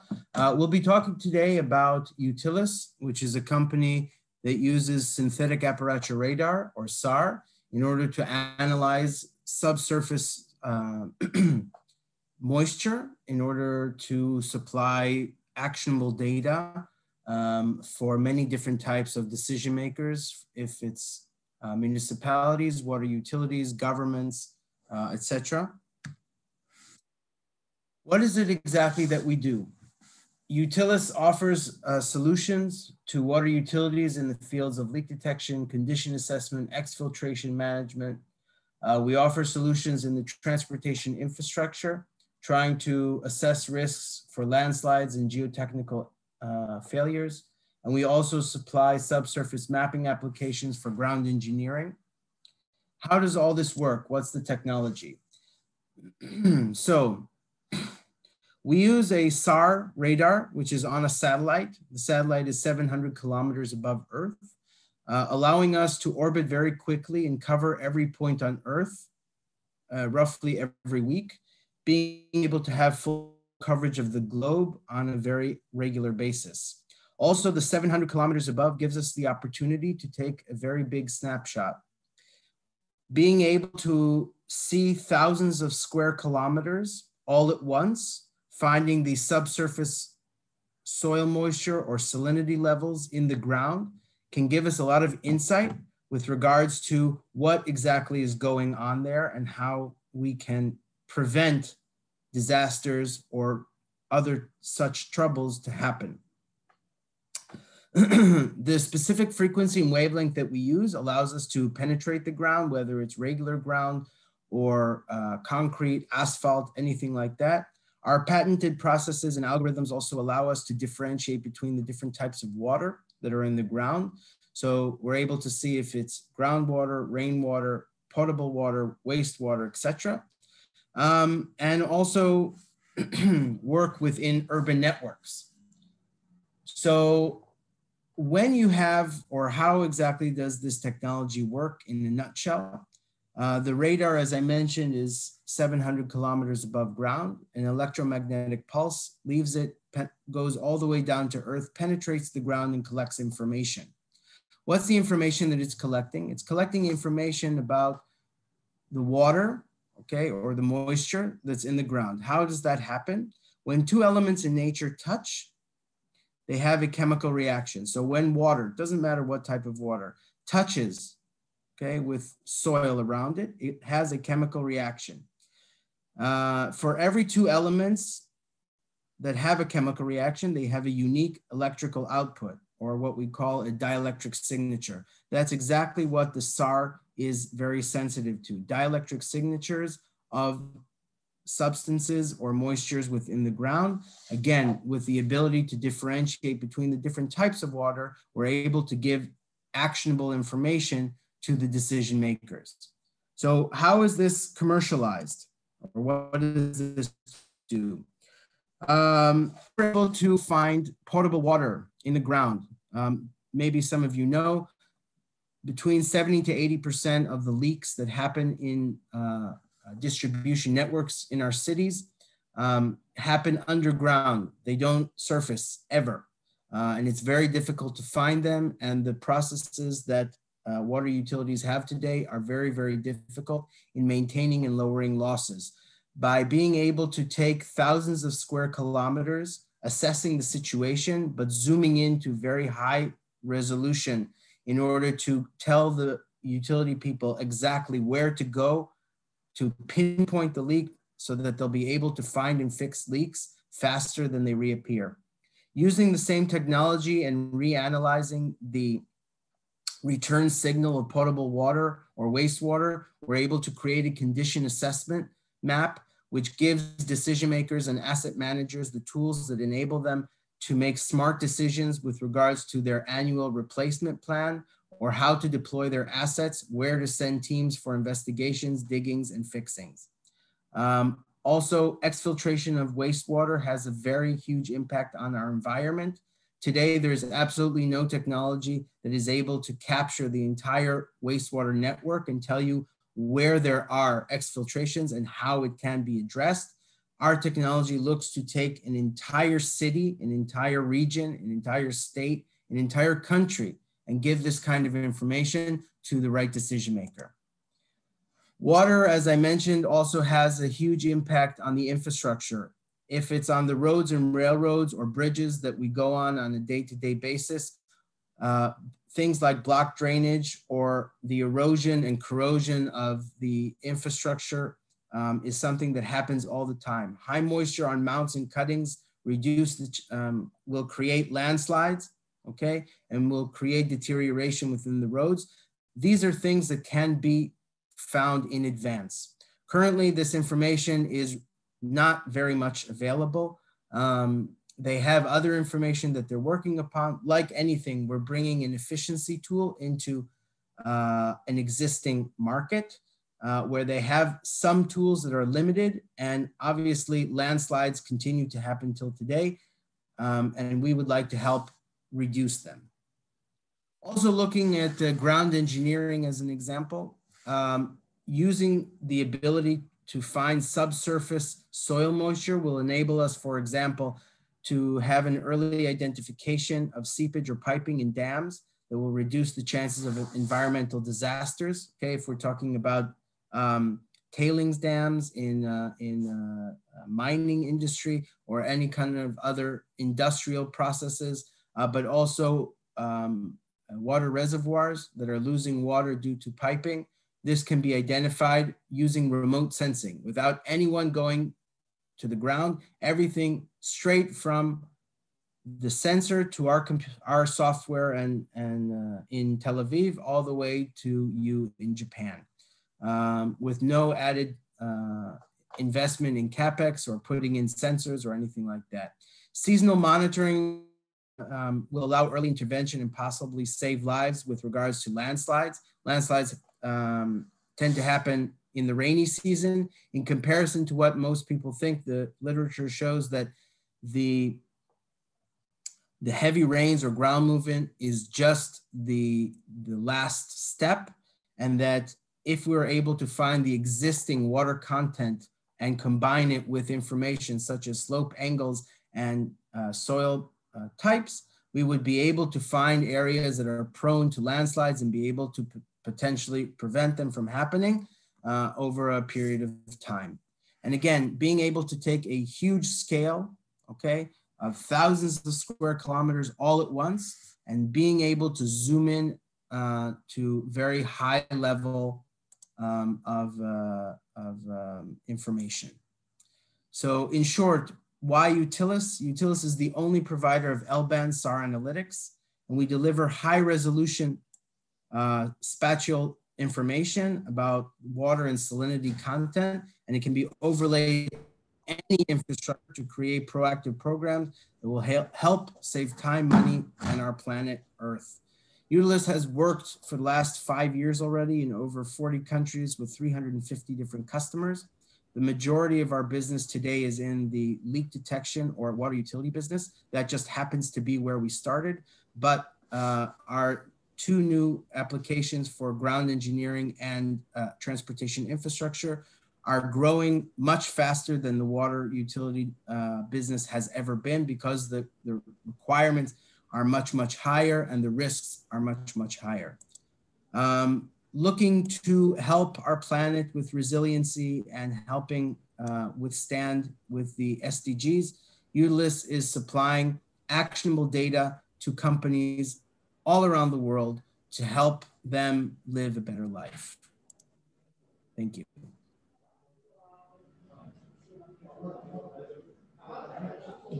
Thank you so much, Jonathan. So I have some questions there. How do you get those the images, the satellite images? There are 2 satellites currently that have the capability that we need in order to capture information. One of them, by the way, is from the Japanese aerospace program. It's a satellite called ALOS-2 from JAXA. The other one is a Argentinian and Italian satellite called SAOCOM. These are currently the only 2 satellites that have the right equipment that we need in order to get this information. Thank you. I have a question. So you already have the sales agency in Japan.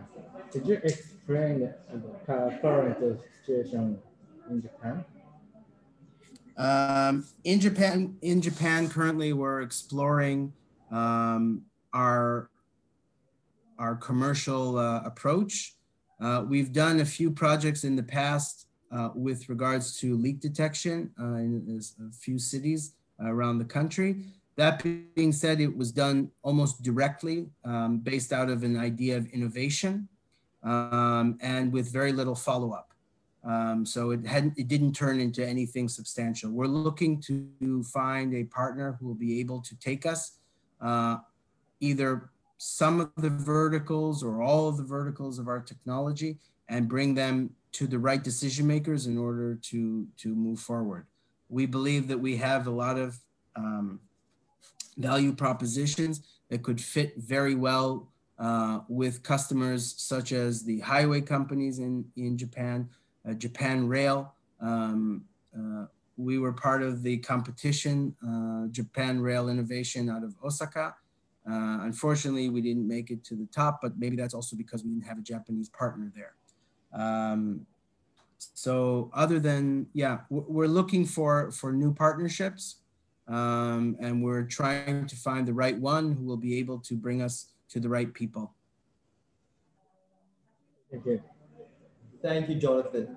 I have 2 questions, and the first one was, obviously over the course of the pandemic, I think a lot of businesses have tried to gear themselves towards resiliency. And you mentioned that word in your presentation. So I wanted to ask, have you seen more of your customers shift towards a direction of trying to get more resiliency, using your technology to do that? And do you think that trend might continue in the future? The answer is absolutely yes. I see, you're right. During the COVID period, this word has become stronger and stronger, and we have started using it in our branding. We also believe that our technology brings resiliency over time, especially to infrastructure. And I think that as time goes on, in the future, data will become more and more and more important as people become,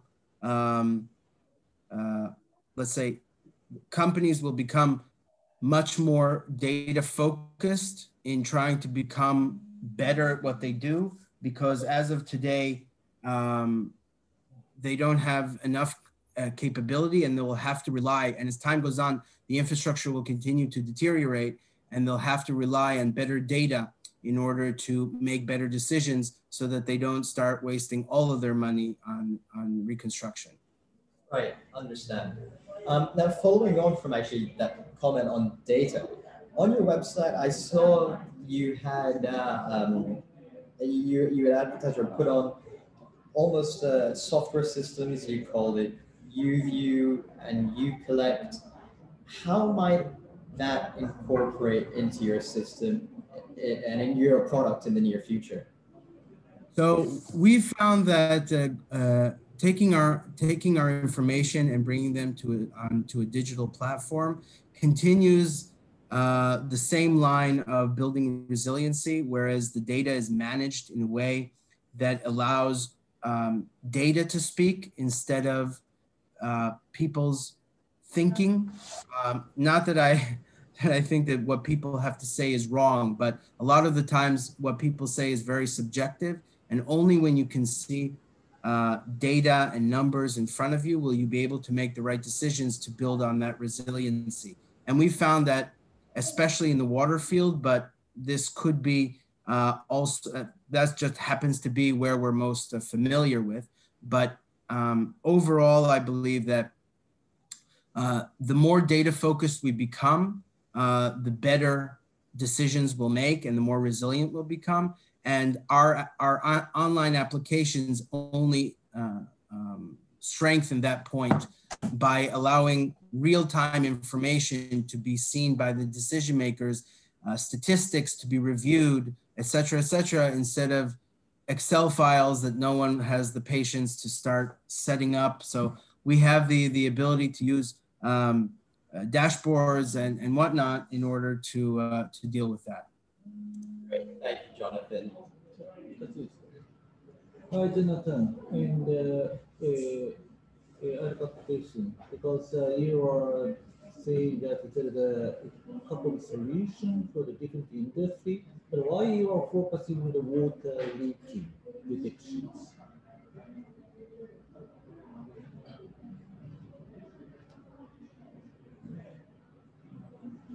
Sorry, can you repeat your question? I didn't hear. And according to explanation, water leaking detection is not only target. There is a sort of landslide, down, or whatever. Why your company is focusing on the water leaking detections?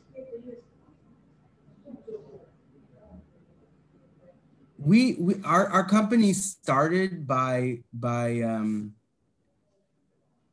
our company started by working in the field of water utilities because the founder of the company came out of a water utility, and that was the first problem that he came across. Leakage was continues to be a huge problem worldwide, and that was the first problem that he addressed by using SAR technology that he had used as and learned about when he was doing his doctorate in geophysics.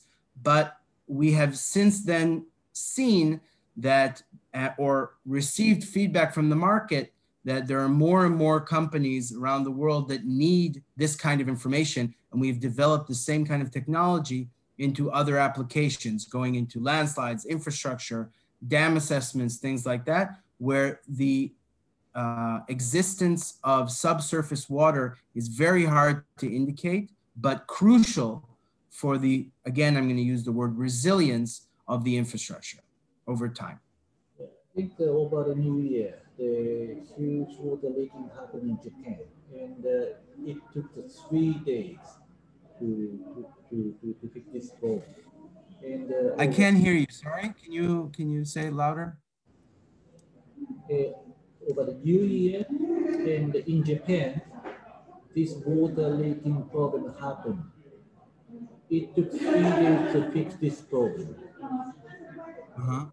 But I can imagine how useful your technology is. So I'm not sure I understood your question, but I think I know how to answer. Look, the International Water Association says that water or leakage exists for about 8 years before it surfaces, okay? So that's the average. If you are able to identify leakages all around your city and address them before they surface and be able to find them at the early stages, then you'll be able to, number one, save more water because the majority of the leaks that exist in the system are medium and small, but also prevent potential explosions, bursts, and whatnot that disrupt the water supply and can be for days, like you mentioned, I think 3 days, but also problematic for many other reasons, causing damages to other infrastructure, causing damages to roads, streets, highways, shopping malls, etc., etc. The water and leakage is a huge issue by itself, and it also has an impact on third-party resilience. For example, one of the main reasons for sinkholes in our roads, which is a huge problem, is water and wastewater exfiltration. When you have water that's eating away at the bottom of the asphalt, at some point it will collapse. When, we don't know, but if you can use our technology to try and investigate where the situation is more severe, you'll be able to say, okay, that's where we need to investigate, or that's where I need to. That's what, different topics. So you are using the data from the JAXA satellite. I think the JAXA has a two similar satellite, and you are getting the data from the new satellite, right? Yes. And since you had a sort of the collaboration with JAXA, so JAXA will help you to find a sort of a partner in Japan or not? JAXA will what? Sorry? I think that we have about internet connections. We're going to talk a lot of things with you, but due to the sort of the limitation of the time, yeah, we will contact you later. All right? Sure. Thank you. Thank you so much, Jonathan. I'll contact you later. Thank you so much for your time. Okay, now we would like to welcome the last presenter. They're from Kitchen Robotics.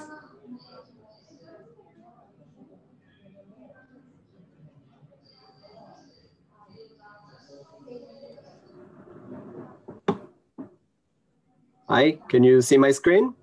Yeah, sure. Okay. So hi, everyone. I'm Zev, General Manager, United States at Kitchen Robotics, and it's a pleasure to be here today at the Power of Israeli Startups. Thank you, Fukuoka GSC, for hosting this and for inviting us.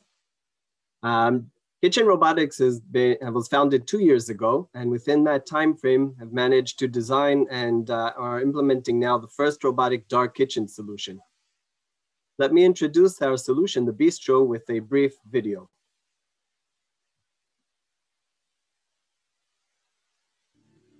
Let me know if you can hear it. 大きな変換器を迎えています。ドアダッシュ、グラブハブ、ウーバーイーツ、デリバルーなどのデリバリーサービス業者のサポートにより、ダイニングレストランはダークキッチンと呼ばれるより効果的なデリバリー方法へと思考が変わっていってます。しかし、今日のダークキッチンは300年前のキッチンと同じように機能しています。キッチンロボティクスは世界最初のロボティックダークキッチンであるビーストローを発表できることを誇りに思います。あらゆる種類の料理に対し完全にプログラムや調整、パーソナライズが可能なのです。簡単でフレンドリーな操作、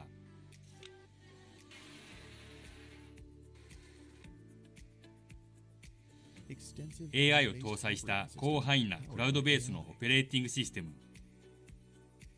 そしてもちろんダークキッチンズと完全に共用可能。フード&レストラン業界の未来を形成するために今日参加してください。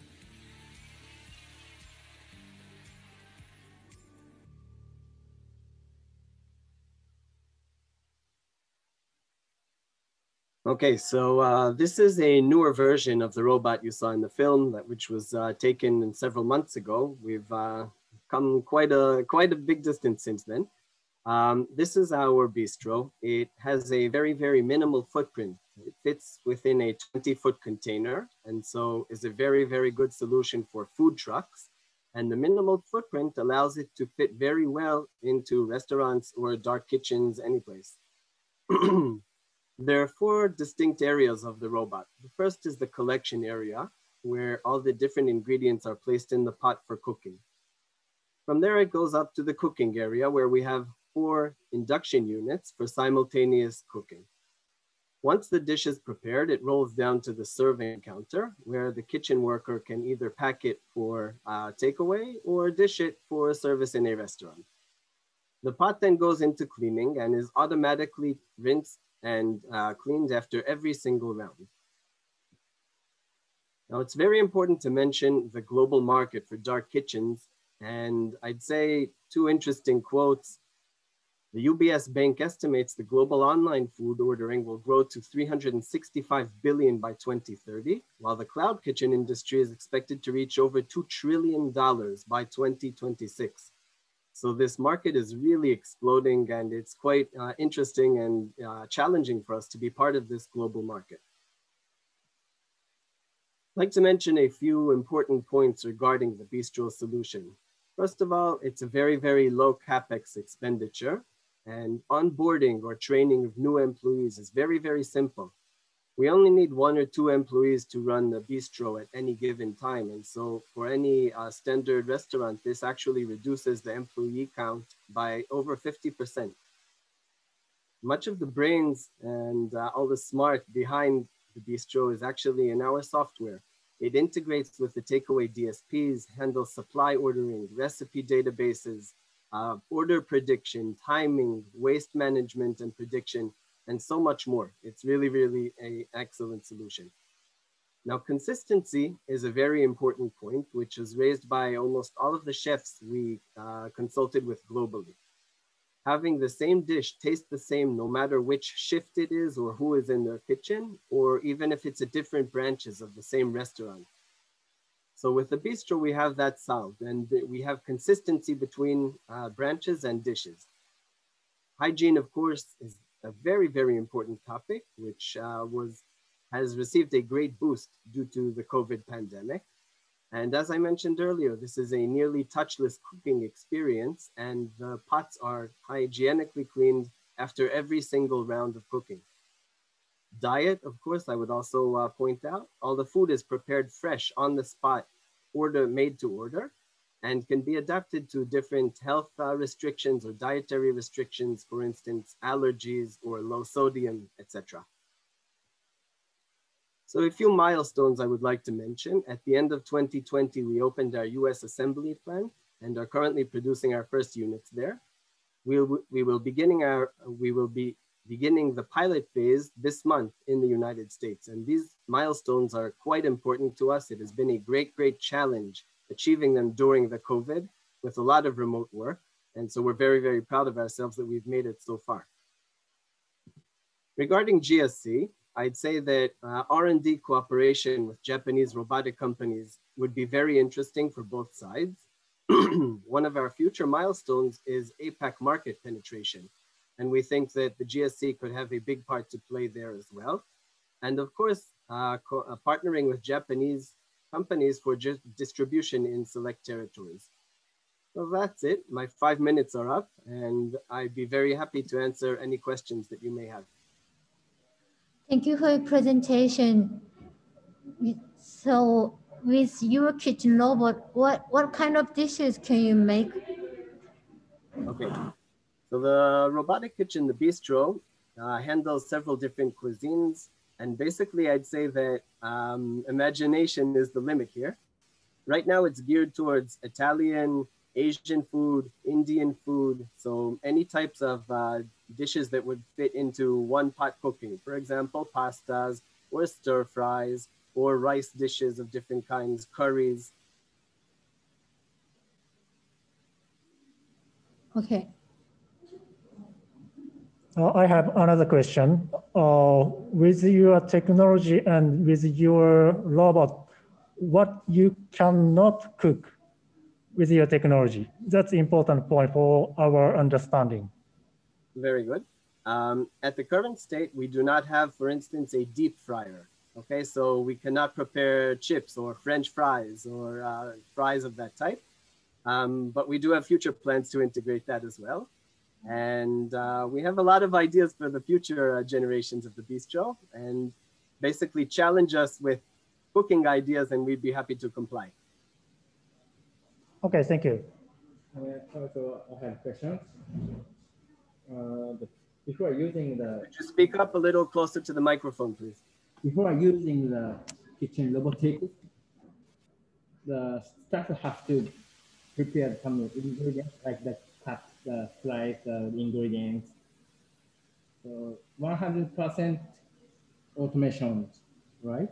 Okay, so maybe I will go back into the presentation just a bit and scroll up to this.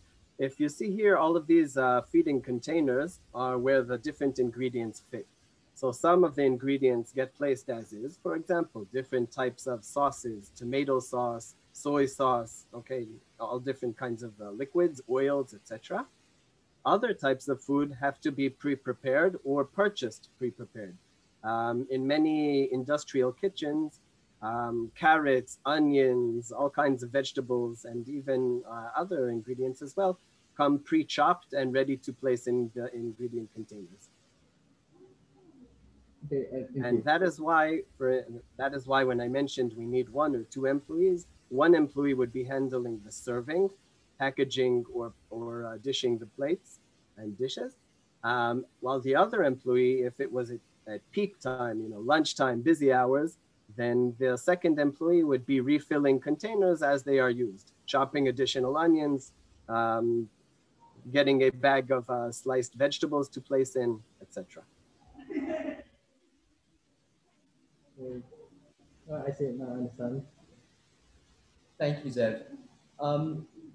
This is Daniel here again. Now, 2 questions. So first of all, you said you spoke and consulted, and I'm sure with a number of chefs and current cloud and dark kitchens.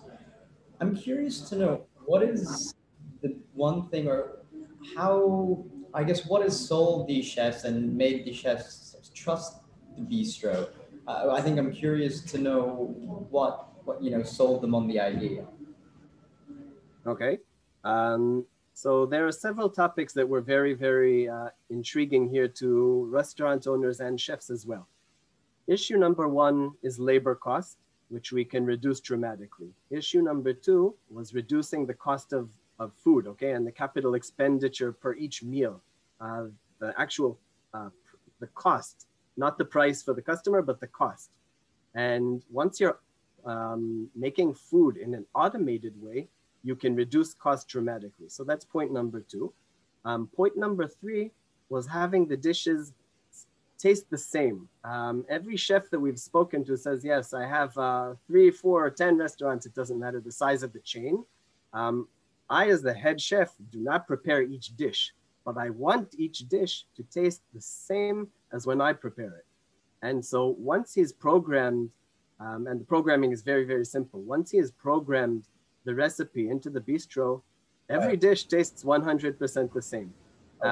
There's about 10% in the restaurant industry, there's about 10% of returned dishes for various reasons. Sometimes it's a mistaken ingredient. Sometimes someone wasn't paying attention behind the scenes and put the wrong ingredients in.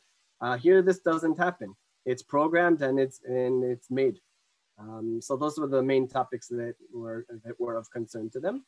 I would also mention that most of the restaurant owners and kitchen operators, dark kitchen operators, were also very happy to hear that we have this not as a item for procurement, for purchase. We do not sell the robot. Rather, we have a subscription method. It's pay per month. Right, understand. Okay. And my last question before Mumu-san comes is, recently, I guess in the past week, I've heard a lot about a lot of other kitchen robots being appearing at the Consumer Electronics Show, CES. So how does your bistro fit into this kind of molding market? Okay, so first of all, it's excellent that there are a lot of companies out there, and that just shows how hot this industry is. A lot of people are trying to get into this, and we really congratulate all of our colleagues with their work. I think everyone is doing a fantastic job. Really, truly amazing things coming out. I'd say a few things here. Number one is that we are already entering the pilot phase now with a strategic partner in the United States, and that's a very, very important phase to begin. Number two is, I would say, the technology that we use is a little bit different than the other companies. And I think that you can see the differences when you watch the videos that are coming out. You will see the different technology that we are implementing in ours, which allows us to keep the cost quite low. Understand, and thank you so much for your insights, Zev. I truly appreciate it. Thank you, Daniel. I had a couple of questions. So, sorry, maybe I missed it. Your product is already in the market? So we are entering the pilot phase now, and the pilot phase is a very, very important phase for us because this will allow us to kind of iron out any last bugs in the system that we may have. And yes, we are already have interest, quite a lot of interest from EU countries, and we're talking about timeframes with them now. And the second question is that, for example, I want to focus on the barbecue. Maybe I do not have any plan to make a soup. In that sense, your product is a little bit over-equipped, isn't it? So for soup, I'm sorry, I did not hear. Because your mercy is quite, the multi-functions. But if I focus on the just some specific area of the food, maybe your machine is over-equipped or not.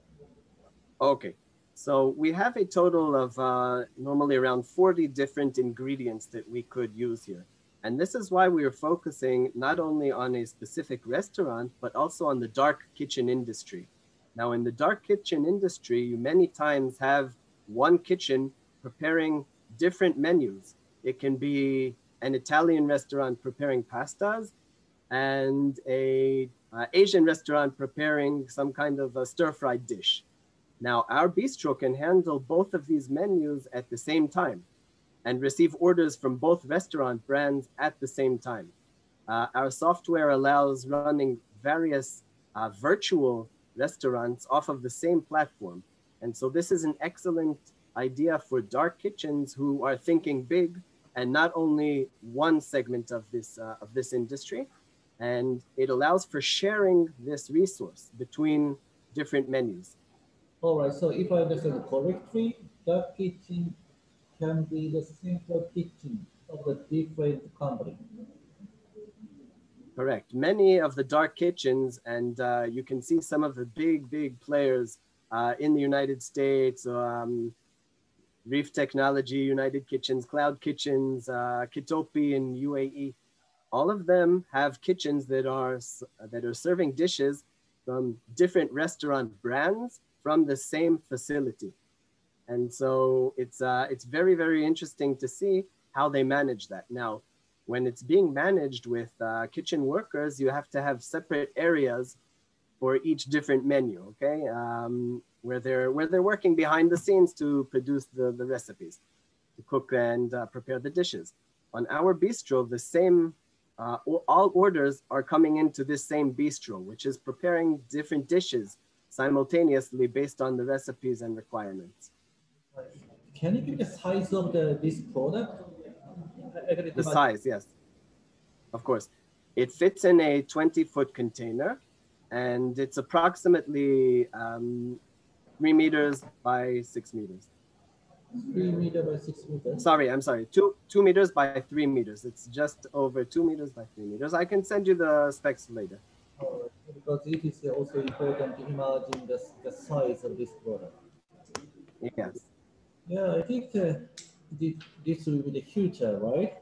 And to be honest, I don't have any interest to eat the food made by the robot, but I think this is surely the sort of the reality in the very near future. Yes. Yeah. Thank you. We also believe in this. We also believe very much in the robot. Yeah, yeah, it seems so. And we will talk to some the food company who is running the many restaurants. This is the first step, and to have more understanding and about the market in Japan. Maybe you are too advanced. I don't know, but let's see. And we will contact later if we find some company who will be interested in your product. I'm sure we can find it. Thank you. We'd be very interested in having a conversation with any relevant partners or companies that you could find. By the way, so we don't care whether the machine can they make a French fry or not. Think about to make a sushi. I would love that.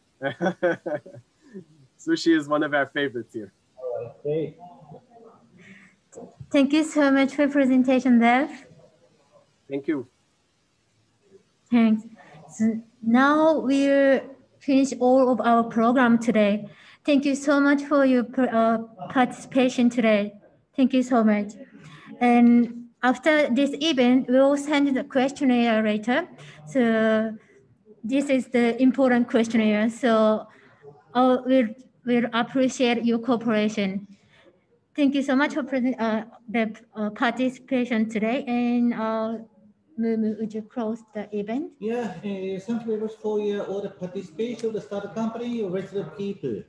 And this is very first event for us to have this kind of the contents. We'd like to include this event. We will run this event continuously. Again, this question is very important for us to run more events. Thank you for your collaboration. And for all the people in the Israel, GSC, and Israel Innovation Authority, HAKIN. Yeah. So we really love to go back to the Israel when the COVID-19 situation has solved. And for all of the rest audiences, yeah. And this kind of consultation and the business matching is not only for the 5 startups who did a pitch today. This service is for all of you. So if you have interest, just send us the email that we can organize the separate video call, and we can talk about the sort of the opportunity in Japan market. Thank you. Thank you so much. Thank you.